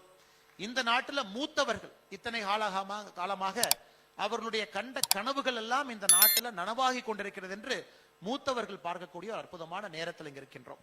அன்பு சொந்தங்களே, இது சுதந்திர தின விழா நிகழ்வாக இருந்தாலும் கூட இன்னும் ஒரு 3-4 விஷயங்களையும் கூட உங்கள் முன்னால் வைக்க வேண்டும் என்று நினைக்கின்றேன். தமிழர்களாக இங்கே அமர்ந்திருக்கின்றோம். நம்முடைய கன்னடத்து சொந்தங்கள் இங்கே இருக்கின்றார்கள். எப்பொழுதுமே தூரத்திலிருந்து பார்க்கும் பொழுது நம்முடைய பார்வை வேறு மாதிரி இருக்கும். தமிழ்நாட்டுக்குள்ள நாம் இருக்கோம் அப்படின்னா எந்த ஊருன்னு கேட்டா கொங்கு பகுதி, எந்த ஊர்னா என்ன சவுத்துன, நான் திருநெல்வேலி பாஷையில பேசுவாங்க, ஆனால் நான் சென்னைன்னு, திருவாரூர், வேறு வேறு ஊர்கள். தமிழ்நாட்டிலிருந்து வெளியே வந்தவுடன் நாம் என்ன சொல்லுவோம்னா எங்கன்னு கேட்டா, அண்ணே நான் இந்தியாவுடைய சவுத் பார்ட்ல இருந்து இருக்கேன், சதர்ன் இந்தியா அப்படின்னு சொல்லுவோம். இந்தியாவிலிருந்து வெளியே வந்த பிறகு எந்த ஊர்னு கேட்டா ஃபர்ஸ்ட் இந்தியன்னு சொல்லுவோம், அப்புறம் தமிழகம் சொல்லுவோம். ஏன்னா நம்முடைய பார்வையை பொறுத்தவரை கழுகை போல எவ்வளவு மேலே மேலே பறக்கின்றோமோ நம்முடைய பார்வையும் கூட மாறும். இன்னைக்கு வெளியே இருந்து எவ்வளவு பெருமையாக நாம் இந்தியர்கள் என்று சொல்லுகின்றோம், பாரதியர்கள் என்று சொல்லுகின்றோம். இன்னைக்கு நாம் எல்லோருமே ஒரு நிமிஷம் யோசிச்சு பார்க்கணும். இன்னைக்கு இந்தியாவுடைய முழு வலிமையை நாம் பயன்படுத்துகின்றோமா? Are we using the fullest potential of Bharat? இந்தியாவுடைய முழு வலிமையை நாம் பயன்படுத்துகின்றோமா அப்படின்னு கேட்டீங்கன்னா நிச்சயமா இல்லை. எனக்கு இந்தியாவுடைய முழு வலிமையை நாம் பயன்படுத்துறோம். நம்முடைய கலாச்சாரம் எவ்வளவு பெரிய கலாச்சாரம் பாருங்க ஐயா. மேடையில எத்தனை அற்புதமாக நடனம் ஆடினாங்க. இதெல்லாம் எத்தனை ஆண்டுகளை தாண்டி எத்தனை காலங்களை தாண்டி நிற்கக்கூடிய ஒரு மிக முக்கியமான இயலிசை நாடகத்தை நம்ம மேடையில பார்த்தோம். இன்னைக்கு அதே போல நம்முடைய குழந்தைகளுக்கு, குறிப்பாக ஐக்கிய அரபு எமிரேட்ஸ் இருக்கக்கூடிய நீங்க, நம்முடைய குழந்தைகளுக்கு குறைந்தபட்சம், என்னுடைய அன்பான வேண்டுகோள், குறைந்தபட்சம் இந்திய மொழியில வேறு வேறு மொழியில ஒரு புத்தகத்தை நீங்க படிக்க வைக்கணும். குறைந்தபட்சம் ஒரு புத்தகம். இல்ல நான் தமிழ நான் தமிழ்நாட்டு பையன், நான் பொண்ணு, நான் பெரிய ஆளு, ஆனா தமிழ் புத்தகத்தை தவிர என்ன எது நான் சொல்ல மாட்டேன், நான் சொல்லிக் கொடுக்க மாட்டேன்னு சொன்னோம் அப்படின்னா நாம் உண்மையாலுமே நம்முடைய பண்டைய இலக்கியத்திற்கும் நாகரீகத்திற்கும் நாம் மரியாதை செய்யவில்லை என்கின்ற அர்த்தம். தமிழ் இலக்கியத்துல எத்தனையோ இருக்குதுங்க ஐயா. கண்டிப்பா திருக்குறள் படிப்பாங்க, கண்டிப்பா எத்தனையோ நம்முடைய ஐம்பெரும் காப்பியங்களை படிப்பாங்க, சங்க இலக்கியங்களை படிப்பாங்க, இந்த சமகாலத்தில் இருக்கக்கூடிய அற்புதமான புத்தகங்களை படிப்பாங்க. படிக்கட்டும், ரொம்ப சந்தோஷம். அதே போல கன்னடத்தில் இருக்கக்கூடிய நண்பர்கள் யாராச்சும் இருந்தீங்கன்னா சமகால இலக்கியத்தில் இருக்கக்கூடிய எஸ்.எல். பைரப்பா அவங்க, குவம்பு அவங்க, எத்தனையோ அற்புதமான எழுத்தாளர்கள். அதே போல கன்னடத்தில் இருக்கக்கூடிய பழம்பெரும் காவியங்கள், அதையும் படிப்பாங்க. ஆனா இன்னைக்கு நாம நம்ம குழந்தைக்கு ஒரு நல்ல இந்தியனாக இருக்க வேண்டும் என்று சொல்லிக் கொடுக்க வேண்டும் என்றால் அந்த குழந்தை தமிழ் குழந்தையா இருந்தா நீ கன்னடத்துல ஒரு புக் வாங்கி பைரப்பா குவம்பு டிரான்ஸ்லேஷன் இங்கிலீஷ் நீ படி. மலையாளத்துல அனந்தமூர்த்தி அவங்க புத்தகத்தை வாங்கி ஒன்னு படி. பிரேம்சந்த் முன்ஷி ஹிந்தியில அவங்க புத்தகத்தை இங்கிலீஷ் டிரான்ஸ்லேஷன்ல படி. அதே போல பெங்கால்ல ரவீந்திரநாத் தாக்கூருடைய கீதாஞ்சலி இருந்த முக்கியமான புத்தகத்தை நீங்க படி. அதே போல பஞ்சாப் மராட்டியில எத்தனையோ அற்புதமா புத்தகங்கள் இருக்கு. உங்க குழந்தைக்கு வருஷத்துக்கு ஒரு புத்தகம், தாய்மொழியை சாராத ஒரு புத்தகம், இன்னொரு அற்புதமான மொழியை சார்ந்த ஒரு புத்தகத்தை நீங்க படிக்க வைங்க. ஒரு வருஷத்துக்கு ஒண்ணு. 10 வருஷத்துக்கு அவங்க 10 புத்தகத்தை படிக்கிறாங்க, 10 மொழியில் இருக்கக்கூடிய புத்தகத்தை படிக்கிறாங்க. ஆனா தாய்மொழி தமிழ்ல படிக்கலாம், அதே புத்தகத்தினுடைய மொழிபெயர்ப்பு படிக்கலாம், ஆங்கிலத்தில் டிரான்ஸ்லேஷன் படிக்கலாம். அதை படித்தால் இந்தியாவுடைய மொத்த கலாச்சாரத்தையும் அவர்கள் புரிந்து கொள்ள ஆரம்பிப்பார்கள். ஆனா எத்தனையோ பேர் ஒரு இடத்துல நாம் இருக்கும், எத்தனையோ பேர் இருக்கும். நம்ம தமிழ்நாட்டில் பிறந்திருந்தாலும் கூட நார்த் ஈஸ்ட் அடிக்கடி போக முடியுமா? முடியாது. நாகாலாந்து போய் பார்த்திருக்கிறோமா? நிறைய பேர் போகல. மணிப்பூர் போயிருக்கிறோமா? அருணாச்சல் பிரதேசம் போயிருக்கிறோமா? போகல. இரண்டாவது என்னுடைய அன்பான வேண்டுகோள், உங்க குழந்தைக்கு, குறிப்பாக பள்ளிக்கூடம் போகக்கூடிய குழந்தைகளுக்கு, இந்தியாவுக்கு ஒரு டூர் வர்றீங்க, வருஷத்துக்கு 2 டைம் வர்றீங்க, 1 டைம் வர்றீங்க, எப்படியாவது நம்முடைய பகுதியை சாராத இன்னொரு பகுதி கூட்டிட்டு போய் காட்டிட்டு வாங்க. நான் சவுத் ராஜஸ்தான் கூட்டு போய் காட்டுங்க, குஜராத் கூட்டிட்டு போய் காட்டுங்க, நார்த் ஈஸ்ட் கூட்டு போய். இது பெற்றோர்களாக நம்முடைய கடமை என்று நான் நினைக்கின்றேன். இன்னைக்கு நான் ஒரு பெற்றோராக என்னுடைய குழந்தைக்கு வீட்டில் 2 விஷயம் சொல்லுவேன். வருஷத்துக்கு 2 டூர் போலாம். ஒரு டூர் நம்ம பக்கத்து மாநிலத்திற்கு, ஒரு டூர் தூரத்தில் இருக்கக்கூடிய மாநிலத்திற்கு. ஏன்னா 2 முறை நம்ம போவோம். ஹாஃப் இயர்லியில் ஒருக்கா போலாம், ஆனுவல் லீவ்ல ஒருக்கா போலாம். 2 முறை போகும் பொழுது உனக்கு இந்தியாவை பத்தி தெரிஞ்சிருக்கும். என்னுடைய குழந்தைகளுக்கு நான் சொல்லிக் கொடுப்பது, உனக்கு ஒரு 15-20 வயசு ஆகியிருக்கும் பொழுது இந்தியாவை பற்றி முழுமையாக ஒரு புரிதல். நம்ம உணவு சாப்பிடுறோம், அதே நேரத்தில் மற்றொரு உணவை நம்ம சாப்பிடும் பொழுது மட்டும்தான் இங்க டாலரன்ஸ். பாருங்க, யுஏஇல அற்புதமா மினிஸ்ட்ரி ஆஃப் டாலரன்ஸ் அப்படின்னு வச்சிருக்காங்க. ஒரு மனிதனுக்கு நமக்கு சம்பந்தம் இல்லாத இன்னொரு மனிதராக இருந்தாலும், நாம் போடக்கூடிய ஆடையிலே வித்தியாசம் இருந்தாலும், உண்ணக்கூடிய உணவுல வித்தியாசம் இருந்தாலும், நமக்கு டாலரன்ஸ் என்கின்ற வார்த்தை, சகிப்புத்தன்மை என்கின்ற வார்த்தை வரும்பொழுது மட்டும்தான் ஒரு மனிதனை முழுமையாக மதிக்க நாம் கற்றுக்கொள்கின்றோம். ஏன்னா நமக்குள்ள வேற்றுமைகள் இருந்தாலும் கூட அந்த சகிப்புத்தன்மையை வளர்த்துக்கிட்டா மட்டும்தான் ஒற்றுமை. இன்னைக்கு பாருங்க, அபுதாபியில நேற்று நம்முடைய பிரம்ம விகாரி சாமி அவங்களை சந்திச்சேன். BAPS சாமி, இந்த மந்திர், குறிப்பாக இந்த இந்து கோவிலை கட்டுவதற்கு மிக முக்கிய காரணமாக இருந்த சாமி.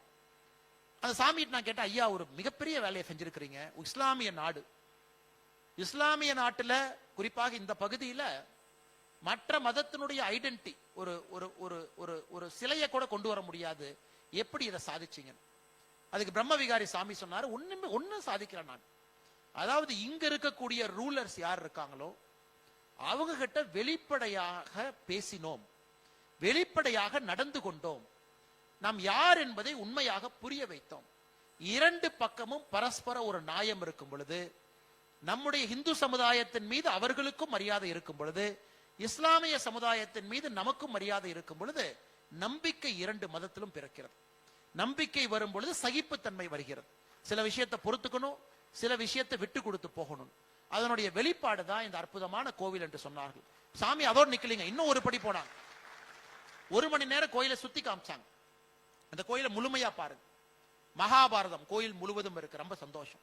சிவபுராணம் கோயில் முழுவதும் இருக்குது, ரொம்ப சந்தோஷம். கோயிலுக்கு வெளியே அவங்க அந்த ரெட் ஸ்டோன்ல வந்து பாத்தீங்கன்னா செதுக்கி கொண்டு வந்திருக்கின்றாங்க. ஐயப்பனுடைய வாழ்க்கை வரலாறு முழுமையா இருக்கு. திருப்பதி வெங்கடாஜலபதி பெருமாள் அவங்க எப்ப பூமிக்கு வந்தாங்க முழுமையா இருக்கு. கிருஷ்ணனுடைய அவதாரத்திலிருந்து முழுமையா இருக்கு. எல்லாத்தையும் காட்டுறாங்க. கடைசியா பாத்தீங்கன்னா முழுவதும் சுற்றி வந்தீங்கன்னா அந்த மதில் சுவர் எப்படி முடிக்கிறாங்கன்னா, இஸ்லாமிய மதத்தினுடைய இந்த 7 எமிரேட்டினுடைய ஃபவுண்டிங் ஃபாதர்ஸ் அவர்களுடைய மதகுருமார்களுக்கும் அந்த கோவில்ல ஒரு இடத்துல அவர்களுக்கும் கல்வெட்டு இருக்கு. அப்படி என்றால் எங்களை மதித்து இந்த நாட்டில் எங்களுக்கு நிலம் கொடுத்து எங்களுடைய மதத்திற்கு மரியாதை கொடுத்து நீங்கள் பெருமை சேர்த்திருக்கின்றீர்கள். உங்களுடைய மதத்திற்கும் நாங்கள் மரியாதை கொடுக்க விரும்புகின்றோம். கடைசியா பாத்தீங்கன்னா அதோட நிக்கலீங்க. இன்னைக்கு பாரதியர்கள் நாம் அதிகமாக பயன்படுத்தக்கூடிய வார்த்தை வாசுதேவ குடும்பம்னு சொல்றோம். மொத்த உலகமும் ஒரே ஒரு உலகம், ஒரே ஒரு மக்கள் என்று சொல்லுகின்றோம். காரணம், நாம் யாரும் பிறப்பின் அடிப்படையில் இங்கேதான் பிறப்பேன் என்று நாம் முடிவு செய்யவில்லை. ஆண்டவன் அனுப்பியிருக்கிறார். அதனாலதான் நம்முடைய ஓம் சாந்தி ஓம் சாந்தி ஓம் சாந்தின்னு அடிக்கடி சொல்றோம். அந்த ஓம் சாந்தி என்பது அமைதிங்கிறோம். அமைதி எல்லா மனிதர்களும் அமைதியாக இருக்கட்டும், எல்லா இனமும் அமைதியாக இருக்கட்டும், மிருகங்களும் அமைதியாக இருக்கட்டும், பஞ்சபூதங்களும் அமைதியாக இருக்கட்டும்னு அந்த ஓம் சாந்தி தராக மந்திரத்தை எல்லா இடத்துலயும் சொல்றோம். இந்த கோவிலுடைய இன்னொரு சிறப்பு பாத்தீங்கன்னா, நீங்கள் பார்த்திருப்பீங்க, முழுமையாக பார்த்துட்டு வந்தீங்கன்னா நாம் இந்து மதத்தை காட்டிட்டோம், நம்முடைய கலாச்சாரத்தை காட்டிட்டோம், இஸ்லாமிய மதத்திற்கும் மரியாதை கொடுத்துட்டோம். அதை தாண்டி 14 கலாச்சாரங்களுடைய கதை அங்கே வடிவமைத்திருக்கின்றார். கடைசியா நீங்க வந்தீங்கன்னா 16 கலாச்சாரத்தினுடைய கதை. எஸ்கிமோ அவங்களுக்கு ஒரு கல்வெட்டு, அமெரிக்காவில் ரெட் இந்தியன்ஸ் அவர்களுக்கு ஒரு கல்வெட்டு, ஈஜிப்தியன் சுமேரியன் சிவிலைசேஷன் அவர்களுக்கு ஒரு கல்வெட்டு. அடிப்படையில் எல்லா மதமும் அமைதியை மட்டும்தான் போதிக்கின்றது என்பதை அந்த 16 கல்வெட்டுல கலாச்சாரத்துல காட்டுறாங்க. இது பாருங்க, அத யாரு பார்த்தாலும் கூட நம் மதத்தின் மீது மரியாதை வருமா வராதுங்களா? இந்த கோவில்ல உங்கள் மதத்திற்கு எவ்வளவு முக்கியத்துவம் கொடுக்கறீங்களோ அத மற்ற மதத்திற்கும் நீங்க இடத்தை ஒதுக்கி இருக்கிறீங்க. கோயில்ல பாத்தீங்கன்னா 7 பில்லர்ஸ் இருக்கு. 7 எமிரேட்ஸ்க்கு மரியாதை கொடுப்பதற்காக 7 இந்திய கடவுளை உள்ள வச்சிருக்கிறோம். இந்தியாவுடைய வேறு வேறு பகுதி, ஜெகநாதர் ஒரிசா பகுதியில் இந்தியாவுடைய கடவுள், அவருக்கு ஒரு இடம். ஐயப்பன் கேரளா, அவருக்கு ஒரு இடம். திருப்பதி வெங்கடாஜல பெருமாள் அவருக்கு, கிருஷ்ண பரமாத்மா அவங்களுக்கு, சிவபெருமான் தன்னுடைய குடும்பத்தோடு. சோ 7 டவர்ஸ் இருக்குது. 7 அரபு எமிரேட்ஸ்க்கும் முக்கியத்துவம். அப்ப என்ன ஆச்சுங்க? ஆரம்பத்தில் இங்க இருக்கக்கூடிய ரூலர்ஸ் 5 ஏக்கர் கொடுத்தாங்க. நம்முடைய நம்பிக்கையை பார்த்து 7 ஏக்கர் கொடுத்தாங்க. நம்பிக்கையை பார்த்து 10 ஏக்கர் கொடுத்தாங்க. நம்பிக்கையை பார்த்து 15 ஏக்கர் கொடுத்தாங்க. நம்பிக்கையை பார்த்து 25 ஏக்கர் கொடுத்தாங்க. இன்னைக்கு 30 ஏக்கர் கொடுத்து இன்னும் பக்கத்துல லேண்ட் கொடுக்கிறோம், அங்கே டெவலப் பண்ணுங்க. இன்னைக்கு புத்த மதத்தில் இருக்கக்கூடிய பிச்சுக்கள் இங்கே வந்து எங்களுக்கு ஒரு கோவில் கட்ட வேண்டும் என்று சொல்லும் பொழுது இந்த அபுதாபியினுடைய ரூலர் என்ன சொல்றாங்க? முதல்ல போய் இந்த கோவிலை பாருங்க, அந்த சாமிகிட்ட பேசுங்க, அவங்க எப்படி செஞ்சாங்கன்னு பார்த்துட்டு வாங்க, அதன் பிறகு உங்களையும் நாங்கள் கவனிக்கின்றோம், உங்களுக்கு நாம கொடுக்கிறோம். இது ரொம்ப ஒரு பவர்ஃபுல் மெசேஜ்ங்க, வெரி பவர்ஃபுல் மெசேஜ். இன்னைக்கு நமக்கு இது தேவைப்படுகிறது. நாம வந்து வேறு வேறு மொழின்னு சொல்லிட்டு போயிடுறோம். மொழிகளால் சண்டை. இன்னைக்கு தமிழ்நாட்டில், கர்நாடகால, வேற ஒரு இடத்துல பாத்தீங்கன்னா சிறு சிறு விஷயங்களுக்காக சண்டை போட்டுக்கிறோம். ஏன்னா நம்ம என்ன கேட்கிறோம்? எனக்கும் உனக்கும் ஒரு வேற்றுமை இருக்கு, நான் வேற்றுமையை மட்டும் பார்க்கிறோம். ஆனா எத்தனையோ ஒற்றுமையை நாம் பார்க்க ஆரம்பித்தால் எப்படி நமக்குள்ள ஒரு பிரிவுகள் வரும்? நமக்குள்ள வேறு வேறு மொழிகளாக இருந்தாலும் கூட எப்படி நமக்குள்ள ஒரு வேற்றுமை வரும்? இதை பார்க்கும் பொழுது எனக்கு அவ்வளவு சந்தோஷமா இருந்துச்சுங்க. அபுதாபியில இந்த இந்து கோவிலை பார்க்கும் பொழுது அந்த பிரம்மவிகாரி சுவாமி அவர்கள், BAPS இருக்கக்கூடிய எல்லா மாங்ஸ், எல்லா சன்னியாசிகளும் எவ்வளவு கஷ்டப்பட்டு இந்த அற்புதமான இடத்துல ஒரு கோவிலை உருவாக்கி இன்னைக்கு 3 மில்லியன் பேர், 30 லட்சம் பேர் அந்த கோயிலுக்கு போயிருக்காங்க. சாதாரண வேலைங்களா? முதல் 100 நாள்ல 1 மில்லியன், 10 லட்சம் பேர். கோயில் திறந்து முதல் 100 நாள்ல 1 மில்லியன் பேர் போயிருக்கிறாங்க. எவ்வளவு சந்தோஷம்! அதனால் நிச்சயமாக அது நமக்கு ஒரு பாடமாக நான் பார்க்கின்றேன். இந்த வேற்றுமையில் ஒற்றுமை என்பதற்கு இலக்கணமாக அபுதாபியில் இருக்கக்கூடிய இந்த BAPS ஹிந்து மந்திர் திகழ்ந்து கொண்டிருக்கிறது. நிச்சயமாக நாம் எல்லோரையும் கூட இந்தியாவில் தொடர்ந்து நாம் பிணைத்துக் கொண்டிருக்கின்றோம். ஒரு இணைப்பு பாலமாக இங்க இருக்கக்கூடிய நீங்கள் அனைவருமே இந்தியாவிற்கும் ஐக்கிய அரபு எமிரேட்ஸுக்கும் லிவிங் பிரிட்ஜ், அதாவது நிகழ்காலத்துல உயிரோட்டமாக இருக்கக்கூடிய ஒரு பாலமாக நீங்கள் இருக்க வேண்டும் என்கின்ற அன்பான வேண்டுகோளையும் இந்த நேரத்தில் you should act as a living bridge என்கின்ற அன்பான வேண்டுகோளையும் உங்களுக்கு இந்த நேரத்தில் வைக்கின்றோம். அதே நேரத்தில் தமிழ்நாட்டில் ரொம்ப ஆர்வமா பார்த்துட்டு இருக்கிறீங்க நம்ம ஊர்ல என்ன நடக்குது, நம்ம ஊர்ல அரசியல் கலை எப்படி இருக்கு, இதெல்லாம் பேசினாலும் கூட கடைசியாக நாம் இங்க வர வேண்டிய கட்டாயம் நமக்கு இருக்கு. இன்னைக்கு தமிழகத்தை பொறுத்தவரை ஒரு அற்புதமான மாநிலம். நாம் எல்லோரும் கூட தமிழகத்தில் மறுபடியும் தேசியமும் ஆன்மீகமும் 2 கண்களாக வர வேண்டும் என்று நினைக்கின்றோம். தமிழகத்தில் இருக்கக்கூடிய முக்கியமான தரவுகளை, ஆய்வறிக்கைகளை பார்க்கும் பொழுது எங்கேயோ ஒரு இடத்துல ஒரு சின்ன கோபம் நம்ம எல்லாத்துக்குமே வருது. எப்படி இருந்த ஒரு தமிழகம், எப்படி இருக்க வேண்டிய ஒரு தமிழகம், எப்படிப்பட்ட மனிதர்கள் வாழ்ந்த ஒரு தமிழகம். இன்னைக்கு குடி என்பது சாதாரணமாக கொண்டிருக்கிறது, குடிபோதை என்பது எல்லா இடத்துலையும் வந்துருச்சு.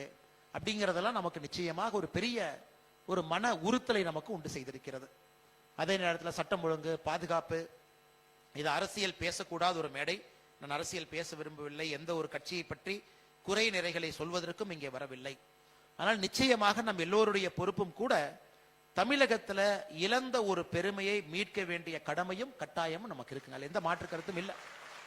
ஏன்னா இன்னைக்கு நாம இத்தனை பேர் இங்க வந்திருக்கிறீங்க, இத்தனை பேர் படித்தவர்கள் இங்க இருக்கிறீங்க, படிப்புனால நீங்க இன்னைக்கு ஐக்கிய அரபு எமிரேட்ஸ் வந்திருக்கிறீங்கன்னா அதெல்லாம் பின்னாடி திரும்பி பார்த்தீங்கன்னா எத்தனையோ பேர் பிள்ளையார் சொல்லி போட்டிருக்காங்க. நீங்க படிப்பதற்கு, நல்ல ஒரு தரமான அரசு பள்ளிக்கூடத்தில் படித்து இங்கே வருவதற்கு.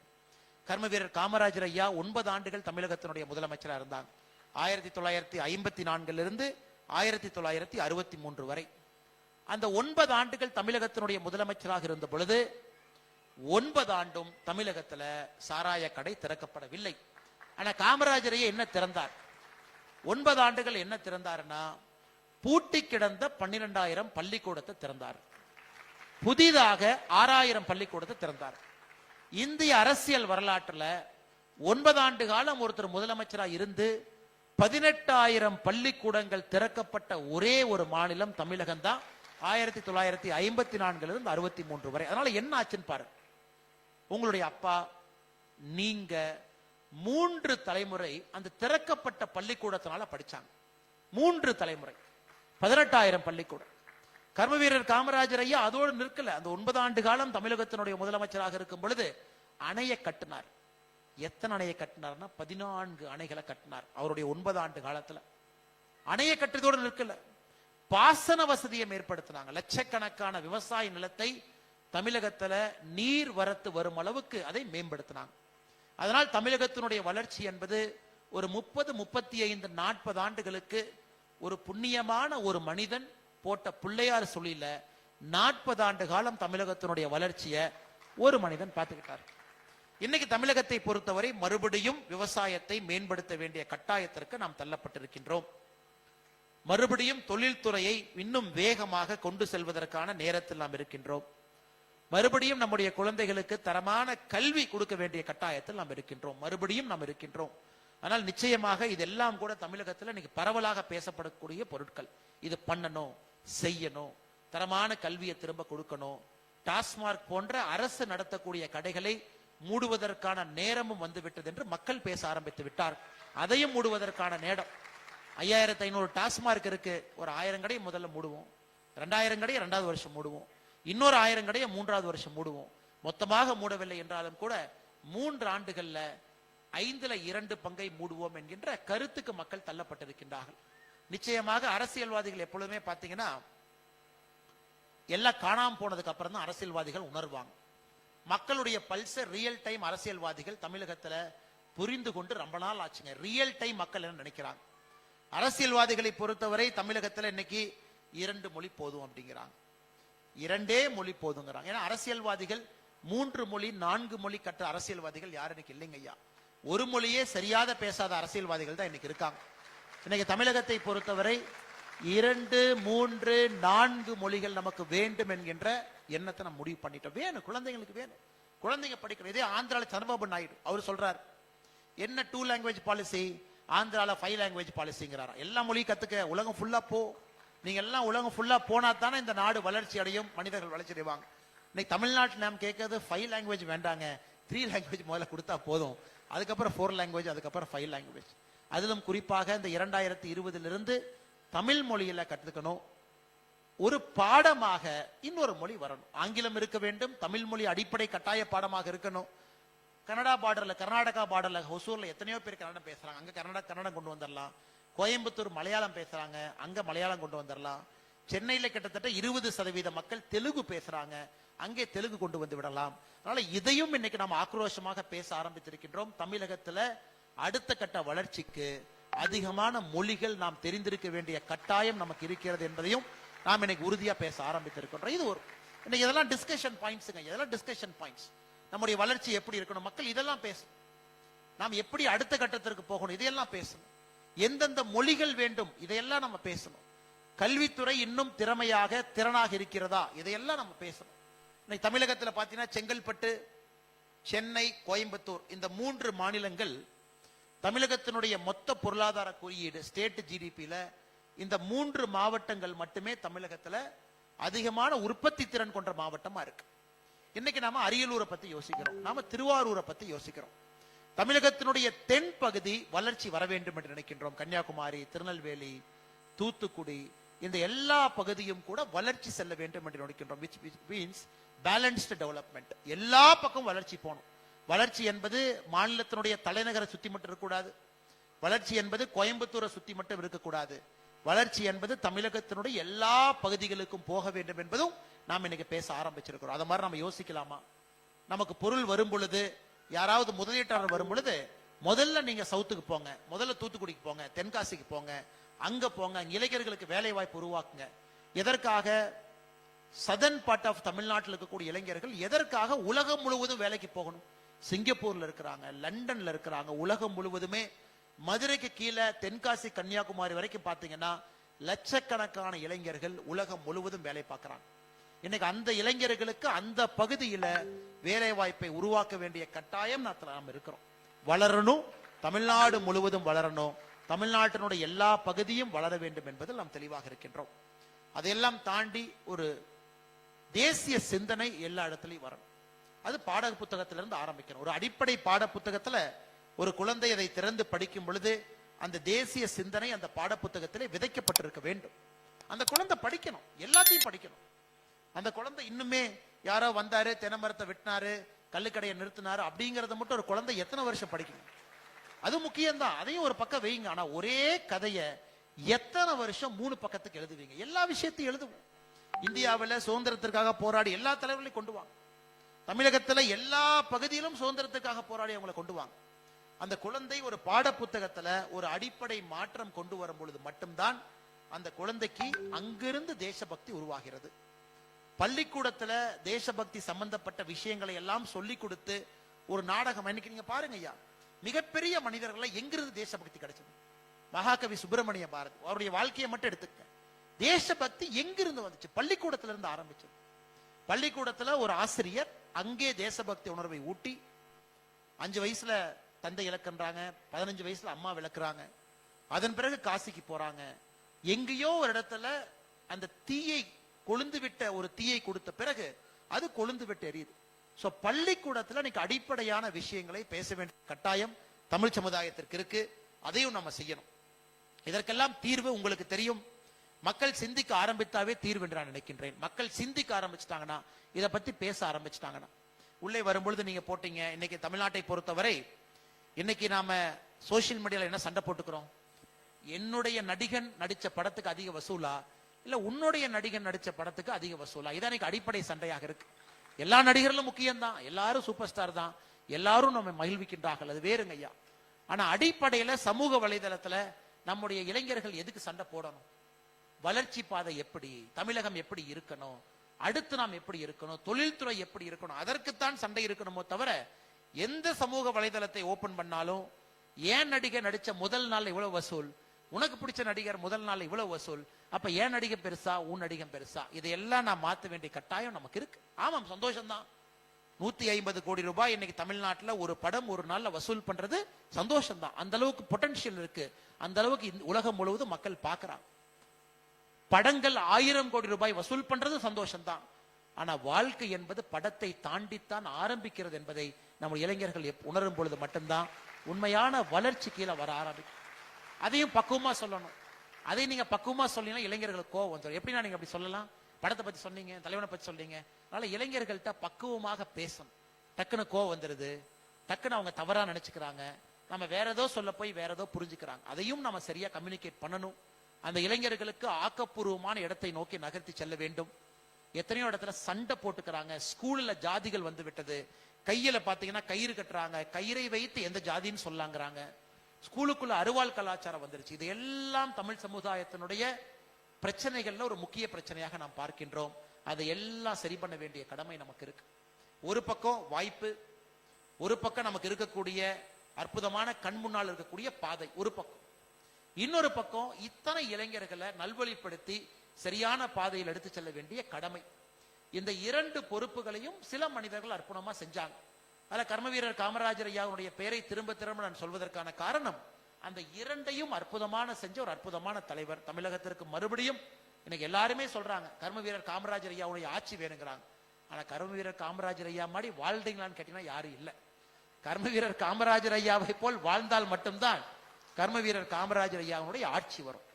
நாம வேற மாதிரி வாழ்ந்துட்டு வாய்ப்பேச்சில் மைக்கில் மட்டும் கர்மவீரர் காமராஜர் ஐயாவுடைய ஆட்சி வேண்டும் என்று சொன்னா அது வராதுங்க. அதனால் நிச்சயமாக இன்னைக்கு இருக்கக்கூடிய அரசியல்வாதிகள், எல்லா தலைமுறை, எல்லா கட்சியை சார்ந்த அரசியல்வாதிகளும் கூட இதை பற்றி யோசிப்பார்கள், நினைப்பார்கள். இதை ஒரு சிந்தனையாக மனதில் வைத்து ஒரு நல்ல ஒரு சமுதாயத்தை உருவாக்குவதற்கு பாடுபடுவார்கள் என்கின்ற நம்பிக்கை எனக்கு இருக்குது. இன்னைக்கு ஐக்கிய அரபு எமிரேட்ஸ்ல எல்லோரும் எவ்வளவு ஒரு எந்தூசியாஸ்டிக்கா, ஒரு எனர்ஜெட்டிக்கோட மாற்றம் வர வேண்டும் என்கின்ற ஒற்றை சிந்தனையில் இருக்கு. பெரிய பெரிய ஜாம்பவான்கள்லாம் இங்க இருக்கிறாங்க. நிறைய சிந்தனைகள் அவங்களுக்கு இருக்கு. இன்னைக்கு உங்களுடைய சிந்தனை எல்லாம் தயவு செய்து நம்முடைய நாட்டினுடைய வளர்ச்சிக்கு நீங்க கொடுக்கணும். நேற்று நம்முடைய பர்வா குரூப் அவங்ககிட்ட பேசும்பொழுது பினான்சியல் மார்க்கெட்ல இந்த மாற்றத்தை எல்லாம் கொண்டு வர வேண்டும் என்ற ஒரு பெரிய சிந்தனையை சொன்னாங்க.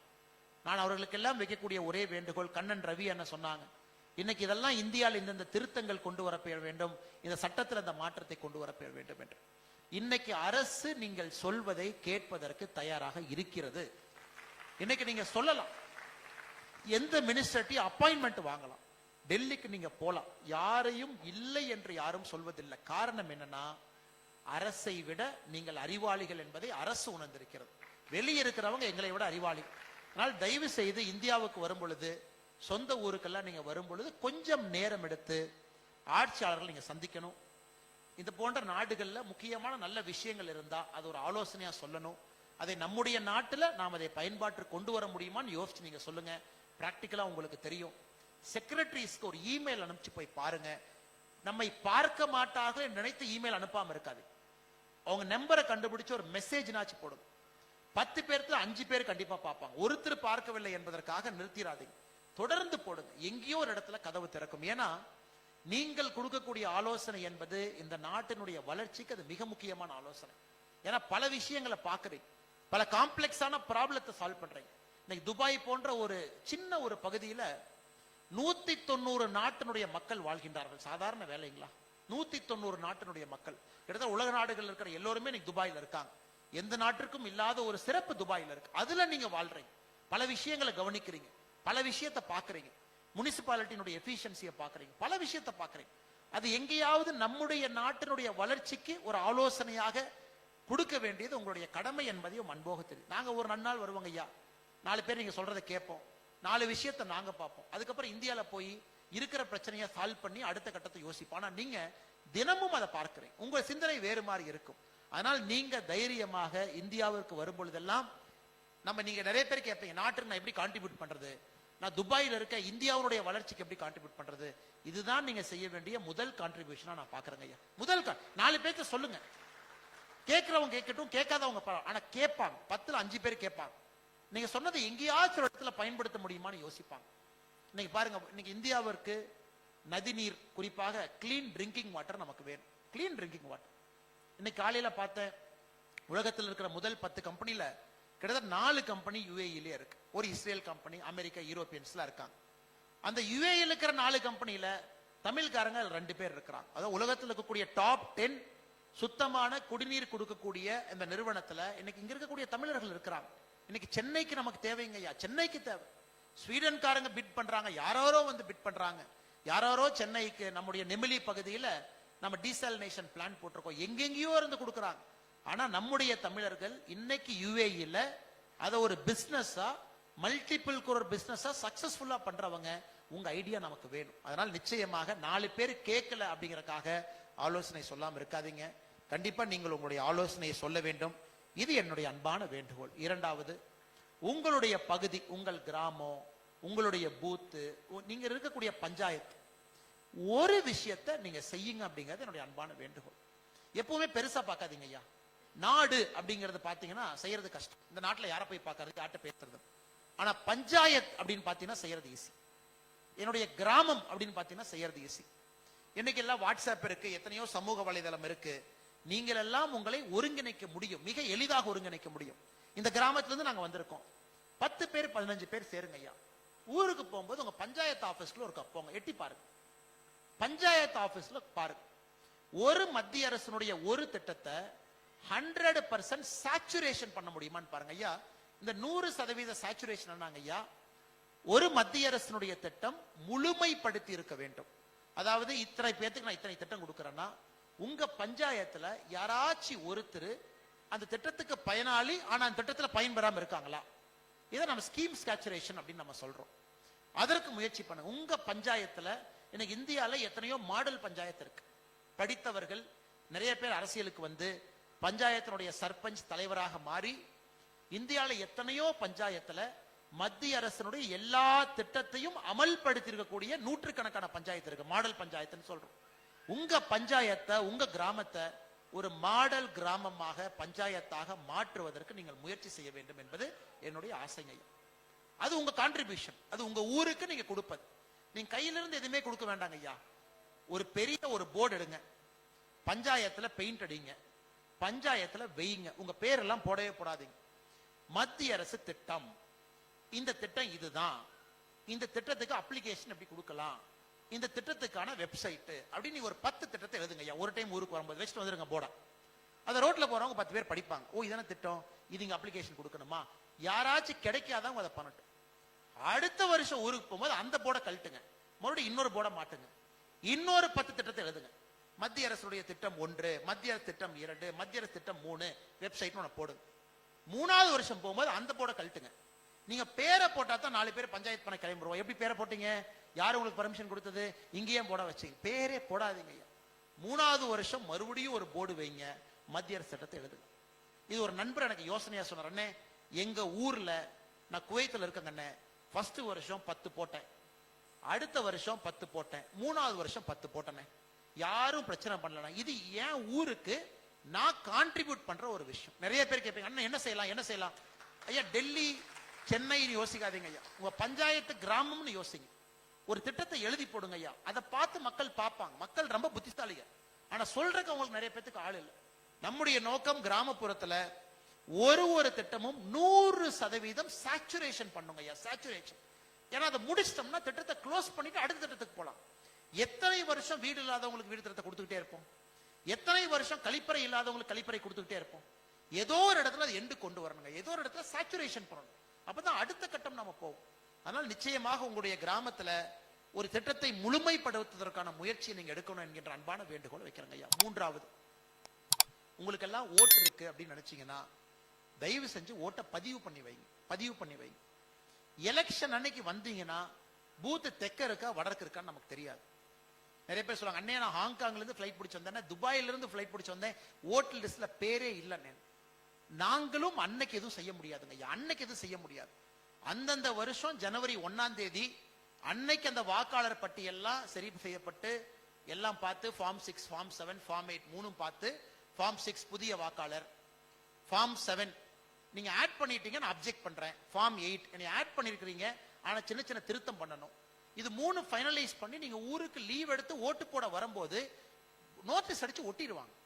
அன்னைக்கு வந்து நாம் பார்க்கும் பொழுது எந்த பிரயோஜனம் இல்லை. ஏன்னா இது உங்களுடைய அடிப்படை உரிமை. நீங்க இந்த ஊருக்கு வரும்போது எலெக்ஷன் கமிஷன் வெப்சைட்டுக்கு போய் முதல்ல உங்க ஓட்டு அங்க இருக்கா, முதல்ல அதை பாருங்க. உங்க ஓட்டு சரியான பூத்துல இருக்கா அதை பாருங்க. ஆனா எங்க ஊர் இது கவர்மெண்ட் ஸ்கூலு, ஆனா 5 கிலோமீட்டர் தள்ளி ஓட்ட பதிவு பண்ணி வச்சிருக்கான், அதை அப்ஜெக்ட் பண்ணுங்க, வெப்சைட்டுக்கு போய் அப்ஜெக்ட் பண்ணுங்க. எங்கேயும் போக வேண்டாம், எல்லாம் ஆன்லைன்ல கொடுத்துருங்க, செக்கிங் அவங்க வருவாங்க, நீங்க எந்த ஆபீஸ் போகாது. உங்க அப்பா அம்மா ஓட்டு இருக்கா, சொந்தக்காரங்க ஓட்டு இருக்கா, பங்காளிக ஓட்டு இருக்கா, உள்ளூர்காரங்க ஓட்டு இருக்கா, இதை மட்டும் நீங்க செய்யுங்க. இது இந்தியாவுடைய வளர்ச்சிக்கு நீங்கள் செய்ய வேண்டிய 3வது விஷயம். உங்கள் ஓட்டு இருக்கா, உங்கள் ஓட்டு சரியான இடத்துல இருக்கா, உங்க சொந்தக்காரங்க ஓட்டு இருக்கா, அது சரியான இடத்துல இருக்கா. நீங்க ஒரே டைம் லீவுக்கு வரும்போது செக் பண்ணிட்டு வந்துருங்க. வேற எது, உங்களுடைய மொபைல் போனுக்கு எலெக்ஷன் கமிஷன் மெசேஜ் அனுப்புவாங்க, எதுவுமே நீங்க பார்க்க வேண்டாம். மொபைல் போனுக்கு மெசேஜ் அனுப்புவாங்க. உங்க உள்ளூர்ல இருக்கக்கூடிய பூத் லெவல் ஏஜென்ட் BLA அவங்க உங்க வீட்டுக்கு வருவாங்க. அதுக்கு மேல அவங்க பிரச்சனை, நீங்க வெப்சைட்ல ரெஜிஸ்டர் பண்ணிட்டா போதும். எனக்கு ஓட்டு இல்லை, எனக்கு சரியான இடத்துல இல்லை. இந்த 3 விஷயங்கள் நீங்கள் செய்ய வேண்டும் என்று அன்போடு கேட்டுக்கிற காரணம், நீங்க கஷ்டப்பட்டு சம்பாரிச்ச பணத்துல நீங்க பிளைட் டிக்கெட் போட்டு உள்ளூர்ல ஓட்டு போட வந்து ஓட்டு இல்லை என்பது எங்களுடைய அவமானமாகத்தான் நான் பார்க்கிறேன். இவ்வளவு தூரம் வந்து அவங்க ஓட்டு போட முடியலையே, எத்தனையோ பேர் அழுவாங்க. இந்த 3 விஷயம் மட்டும் ஸ்கீம் சேச்சுரேஷனுக்கு முயற்சி பண்ணுங்க. ஆலோசனையை வரும்போது கேட்கிறாங்களோ கேட்கலையோ, பிரைம் மினிஸ்டர் கிரீவன்ஸ் போர்ட்டல் இருக்குங்க ஐயா. பிரைம் மினிஸ்டர் கிரீவன்ஸ் போர்ட்டல் சும்மா ஒரு டெஸ்ட்டுக்காக நான் சொல்றேன். டெஸ்ட்டுக்காக நான் சொல்றதை நீங்க நம்பலாம் நம்பாம போலாம். டெஸ்ட்டுக்காக நீங்க போடுங்க. Prime minister grievance portal. Prime minister அட்வைஸும் கேட்கிறாரு உங்ககிட்ட. பிரைம் மினிஸ்டர் பிஎம்ஓ வெப்சைட்ல அட்வைஸ் நீங்க கொடுக்கலாம். ஒரு அட்வைஸை எழுதி போடுங்களேன். என்ன அதுன்னு நீங்க பாருங்க, மேஜிக் மாதிரி நடக்கும். நீங்க இமெயில் போட்ட உடனே உங்களுக்கு ஒரு ரிப்ளை வரும். கண்டிப்பா ரிப்ளை வரும். உங்களுக்கு ஒரு நம்பர் கொடுப்பாங்க, இதான் உங்க நம்பர்.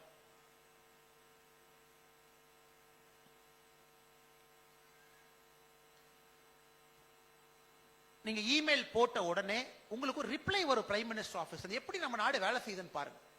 நீங்க குறை சொன்னீங்க, நிறை சொன்னீங்க, கம்ப்ளைண்ட் சொன்னீங்க, நல்லது சொன்னீங்க. இது 15 நாள் கழிச்சு அப்டேட் வரும். இந்த செக்ஷனுக்கு அனுப்பிச்சிருக்கோம். யாரோ ஒருத்தர் இங்க படிப்பாங்க ஐயா. அதுக்கப்புறம் அதுக்கு க்ளோஷர் வரும். 30 நாள்ல க்ளோஷர் வரும். நீங்க அனுப்பிச்சது இது, அது இங்க போச்சு, அதற்கான ரிப்ளை இது, உங்களுக்கு க்ளோஷர். நாம குறைந்தபட்சம் செய்யலாமேங்க ஐயா, குறைந்தபட்சம் செய்யலாமே. நமக்கு ஒண்ணு தெரியும், நம்ம நாட்டினுடைய வளர்ச்சிக்கு அது உதவும். நமக்கு தெரிஞ்ச ஒரு விஷயத்தை நாட்டுக்காக கொடுக்கிறோம், அதை நீங்க செய்யுங்க. இதுதான் நான் முதல்ல சொன்னேன். உங்களுக்கு தெரிஞ்ச நாலேஜை ஷேர் பண்ணுங்க. 2வது, உங்க ஊர்ல, உங்க கிராமத்துல, உங்க தெருவுல, நீங்க அர்பன் ஏரியால, நான் சென்னையில இருக்கேன், நான் மடிப்பாக்கத்தில் இருக்கேன், நான் மயிலாப்பூர்ல இருக்கேன், கோர் சென்னை அர்பன் ஏரியா, அவ்வளவு கவர்மெண்ட் ஸ்கீம் இருக்கு. சாலையோர வியாபாரிகள் இத்தனை திட்டம், அவ்வளவு லட்சக்கணக்கான காசு. ஒரு போர்டை வைங்க, 4 பேர்த்த கூப்பிட்டு அதை ஃபாலோ பண்ண சொல்லுங்க.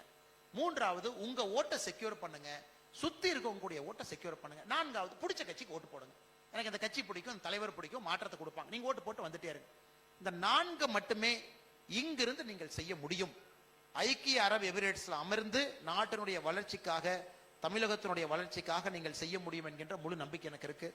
அவங்க கீழே இருந்து மெசேஜ், அண்ணே 45 நிமிஷமா பேசிட்டு இருக்கிறீங்க, மக்கள் தூங்கிட போறாங்க, ரொம்ப நேரம் பேசிட்டீங்க, அதனால் நீங்க கொஞ்சம் இந்த போட்டோ எடுக்கிறதுக்கான நேரத்தை ஒதுக்கணும், அதனால் மிக வேகமாக நீங்கள் பேசுவதை நிறுத்திக் கொள்ள வேண்டும் என்று கீழிருந்து அன்போடு சொல்லியிருக்கின்றார்கள்.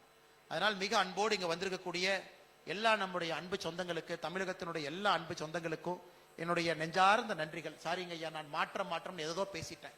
நான் உணர்ச்சி மிகுதியில் இதெல்லாம் செய்யணும், இதெல்லாம் பண்ணணும், அடுத்த கட்டம் இதெல்லாம் போகணும், இவ்வளவு திறமையை பயன்படுத்தும். என்னுடைய நோக்கம் எல்லாம் ஐயா 12.5 மில்லியன் இந்த ஊர்ல, 4.35 மில்லியன் நாம இருக்கிறோம். எவ்வளவு பெரிய விஷயம் பாருங்க. சாதாரண வேலை இல்லைங்க ஐயா, சாதாரண வேலை இல்லை. 4.35 மில்லியன் இந்தியர்கள் இருக்கும். அப்ப எவ்வளவு டேலண்ட் இந்த ஒரு நாட்டுக்குள்ள ஒளிஞ்சிருக்கு. அதை எப்படி இந்தியாவுடைய வளர்ச்சிக்கு பயன்படுத்துறது? அண்ணே சொன்னாருங்க, அண்ணே 40 வருஷத்துக்கு முன்னாடி இங்க நான் பூ விற்க வந்தேன். அது பாருங்க, சாதாரண பூன்னு நாம் பாக்குறோம், சாதாரண பூன்னு பாக்குறோம். பெருமாள் அண்ணன் சொன்னார் 40 வருஷத்துக்கு முன்னாடி. நான் கேட்டேன், அண்ணே பூ எப்படின்னே வருதுன்னு. இந்த ஊர்ல பூ இல்லைங்கன்னா டெய்லி பிளைட்ல வருதுனார். அப்ப எவ்வளவு காம்ப்ளிகேட் ஒரு சப்ஜெக்ட் பாருங்க. அந்த பூ மதுரை பக்கத்துல மல்லிகைப்பூ வாங்கணும். அதே மல்லிகைப்பூ தமிழ்நாட்டில் 6 இடத்துல கிடைக்கும். மதுரையில, நாகர்கோவில்ல, வேற வேற மல்லி கிடைக்கும். அதையெல்லாம் ஒருங்கிணைக்கணும், அது மார்க்கெட்டுக்கு வரும், அங்க பிடிக்கணும், அதுக்கப்புறம் லாஜிஸ்டிக்ஸ் பிளைட்ல ஏத்தணும், அதுக்கப்புறம் இங்க வரணும், அது ஒரு மாலையா கோர்த்து கொண்டு வந்து எனக்கு போட்டாங்க. அது சாதாரண வேலைங்களா? அதை மாலையா பாக்குறோம். ஆனா ஒரு மனுஷன் அதை 40 ஆண்டு காலமாக அத்தனை இடத்தை ஒருங்கிணைத்து அந்த பூவை வந்து இங்க கொண்டு வந்து ஒரு மாலையா தொகுத்து இங்க போறாருன்னா சாதாரண. அப்ப இவருடைய அறிவை நாம் பயன்படுத்தணுமா இல்லைங்களாங்க? இவருடைய அறிவை பயன்படுத்த வேண்டிய கட்டாயமும் கடமையும் நமக்கு இருக்கு. அப்படித்தான் ஒரு மனிதரையும் நம்ம பார்க்கின்றோம். அண்ணே நான் இங்க வாட்டர் ஃபில்டர் ட்ரீட்மெண்ட் பண்றேன், எப்படி நம்முடைய நாட்டுக்கு பயன்படுத்த? நெமிலில் நம்ம போறனமே, ஸ்வீடன்கார வந்து பண்றானே, நம்மால இங்க இருக்காங்களே. எத்தனையோ ஆடிட்டர்ஸ், 7500 இந்திய ஆடிட்டர்ஸ் இங்க இருக்கிறீங்க ஐயா. 7500 ஆடிட்டர்ஸ் இருக்கிறீங்க இந்த ஒரு நாட்டுல. ஹையஸ்ட் ஆடிட்டர் எங்கேயுமே இல்லை. நேற்று அபுதாபியில கேட்டேன், அபுதாபியில மட்டும் 1400 ஆடிட்டர், யுஏஇல 7000. எவ்வளவு பேர், எவ்வளவு டாக்டர், எவ்வளவு பேர் படிச்சவங்க. எல்லோருடைய திறமையும் நம்முடைய நாட்டுக்கு வேண்டும். இன்னும் 10 ஆண்டுகள்ல வறுமையை ஒழிக்கணும். 89வது சுதந்திர தினம் வரும் பொழுது எல்லோருக்கும் வீடு கட்டி இருக்க வேண்டும், எல்லோருக்கும் கழிப்பறை கட்டி இருக்க வேண்டும், எல்லோருக்கும் அடிப்படை உரிமையை கொடுத்திருக்கணுங்க ஐயா. அப்புறம் தான் அடுத்து போகணும். இன்னும் 10 வருஷம் தான் இருக்கு. 10 வருஷங்கிறது 3650 நாள் டப்புன்னு ஓடிடும். முதல்ல 10 வருஷம் எப்படி ஓடி போச்சுன்னு பாருங்க. நான் இங்க வந்து 5 வருஷம் ஆகுதுங்க. 2019 எனக்கு 2025, 6 வருஷத்துல அப்படியே துபாயே மாறி போச்சு. எல்லா இடத்துலயும் பில்டிங் வந்துருச்சு. முதல்ல பாத்தீங்கன்னா டெசர்ட் தெரியுப்பாங்க, டெசர்ட்டே தெரியறது இல்ல. துபாய் டு அபுதாபி அந்த ரோட்ல அவ்வளவு பில்டிங் வந்துருச்சு. முதல்ல அவ்வளவு கேப் இருந்துச்சு. அவ்வளவு வேகமா ஊர் வளருது. அதனால் நிச்சயமாக நீங்கள் எல்லாம் பாரதத்தினுடைய வளர்ச்சிக்கு பாடுபடணும். ஒரு தனி மனிதராக எதையும் எதிர்பார்க்காம நீங்க வேலை செய்யணும். விஐபி நான் விஐபி எனக்கு கண்டுக்கல, நான் வரும்போது வெளியே உட்கார வச்சான், நான் ஆலோசனை கொடுக்க வந்து ஒரு டீ கூட கொடுக்கல, அதெல்லாம் நமக்கு தேவையில்லைங்க. நம்ம கடமை நம்ம செய்யணும். எங்க ஊர்ல மத்திய அரசு மாநில அரசு திட்டங்கள், நமக்கும் மாநில அரசுக்கு என்ன வாக்கிய தகராறுங்களா பஞ்சாயத்து தகராறா? மாநில அரசு திட்டத்துக்கு ஒரு போர்டை வச்சிருங்க, மத்திய அரசு திட்டத்துக்கு ஒரு போர்டு வச்சுட்டீங்க, மாநில அரசு திட்டத்துக்கு ஒரு போர்டை வச்சிருங்க. அது எந்த கட்சி பிடிக்கிற கட்சி பிடிக்கல கட்சி இல்ல, இதையும் மக்கள் பார்க்கட்டும், அதையும் அவங்க கிடைக்கட்டும். கிரீவன்ஸ் போர்ட்டல், நிறை குறைகள் எழுங்க, அதையும் செய்யணும். தயவு செஞ்சு ஓட்டை கரெக்டா ரெஜிஸ்டர் பண்ணி போட்டுருங்க, அது ரொம்ப முக்கியம். எல்லா வெப்சைட் எங்கேயும் போக வேண்டாம், எந்த அப்ளிகேஷனும் ஃபில் பண்ண வேண்டாம், ஆன்லைன்ல போட்டு மொபைல் போனை லிங்க் பண்ணிட்டீங்கன்னா போதும். ஆதார தயவு செஞ்சு லிங்க் பண்ணி விட்டுருங்க, எல்லா டீடைல்ஸும் உங்களுக்கு டான்னு செல்போனுக்கு மெசேஜா வந்துடும். இதையெல்லாம் நீங்கள் செய்ய வேண்டும் என்று சொல்லி மற்றும் ஒரு முறை ಐಕ್ಯ ಅರಬ್ ಎಮಿರೇಟ್ಸ್ನುடைய ಇಂಡಿಯನ್ ಪೀಪಲ್ಸ್ ಫೋರಂ ಕರ್ನಾಟಕದಲ್ಲಿ ಬಂದಿರುವ ಎಲ್ಲ ಬಂಧುಗಳು ಕೂಡ ಬಹಳ ಪ್ರೀತಿಯಲ್ಲಿ ಬಹಳ ಒಂದು ದೊಡ್ಡ ಸಂಖ್ಯೆಯಲ್ಲಿ ತಾವೆಲ್ಲರೂ ಕೂಡ ಇವತ್ತು ಫ್ರಂಟ್ ರೋದಲ್ಲಿ ಇದ್ದೀರಾ, ಎಲ್ಲರೂ ಕೂಡ ಅಷ್ಟು ಒಂದು ಸಂಖ್ಯೆಯಲ್ಲಿ ಬಂದಿದ್ದೀರಾ. ನಿಮ್ಮೆಲ್ಲರೂ ಕೂಡ ಮತ್ತೊಮ್ಮೆ ನಮಸ್ಕಾರ ತಿಳಿಸಿ, ಇದು ಸ್ಪಾನ್ಸರ್ಸ್ ಯಾರು ನಾವೆಲ್ಲರೂ ಕೂಡ ಇಲ್ಲಿ ಸೇರ್ಲಿಕ್ಕೆ காரணகர்த்தராகிருவர் அவரு பால இம்பார்ட்டன்ட் தாவு.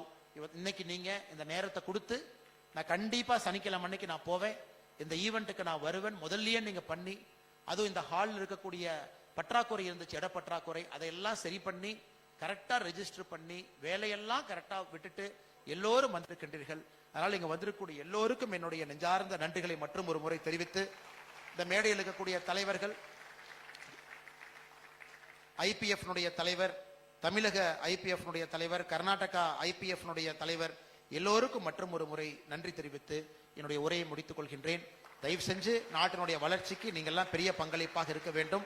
எல்லோரும் சேர்ந்து ஒரு வளர்ச்சி அடைந்த பாரதத்தை மிக வேகமாக உருவாக்கி நம்முடைய சமகாலத்துல வறுமை என்பதை ஒழித்து கட்டுவோம் என்கின்ற சூளுரை இந்த சுதந்திர தின நாளில் நாம் எடுப்போம் என்று சொல்லி உரையை முடித்துக் கொள்கின்றோம். நன்றி, வணக்கம். பாரத் மாதா கி ஜெய்.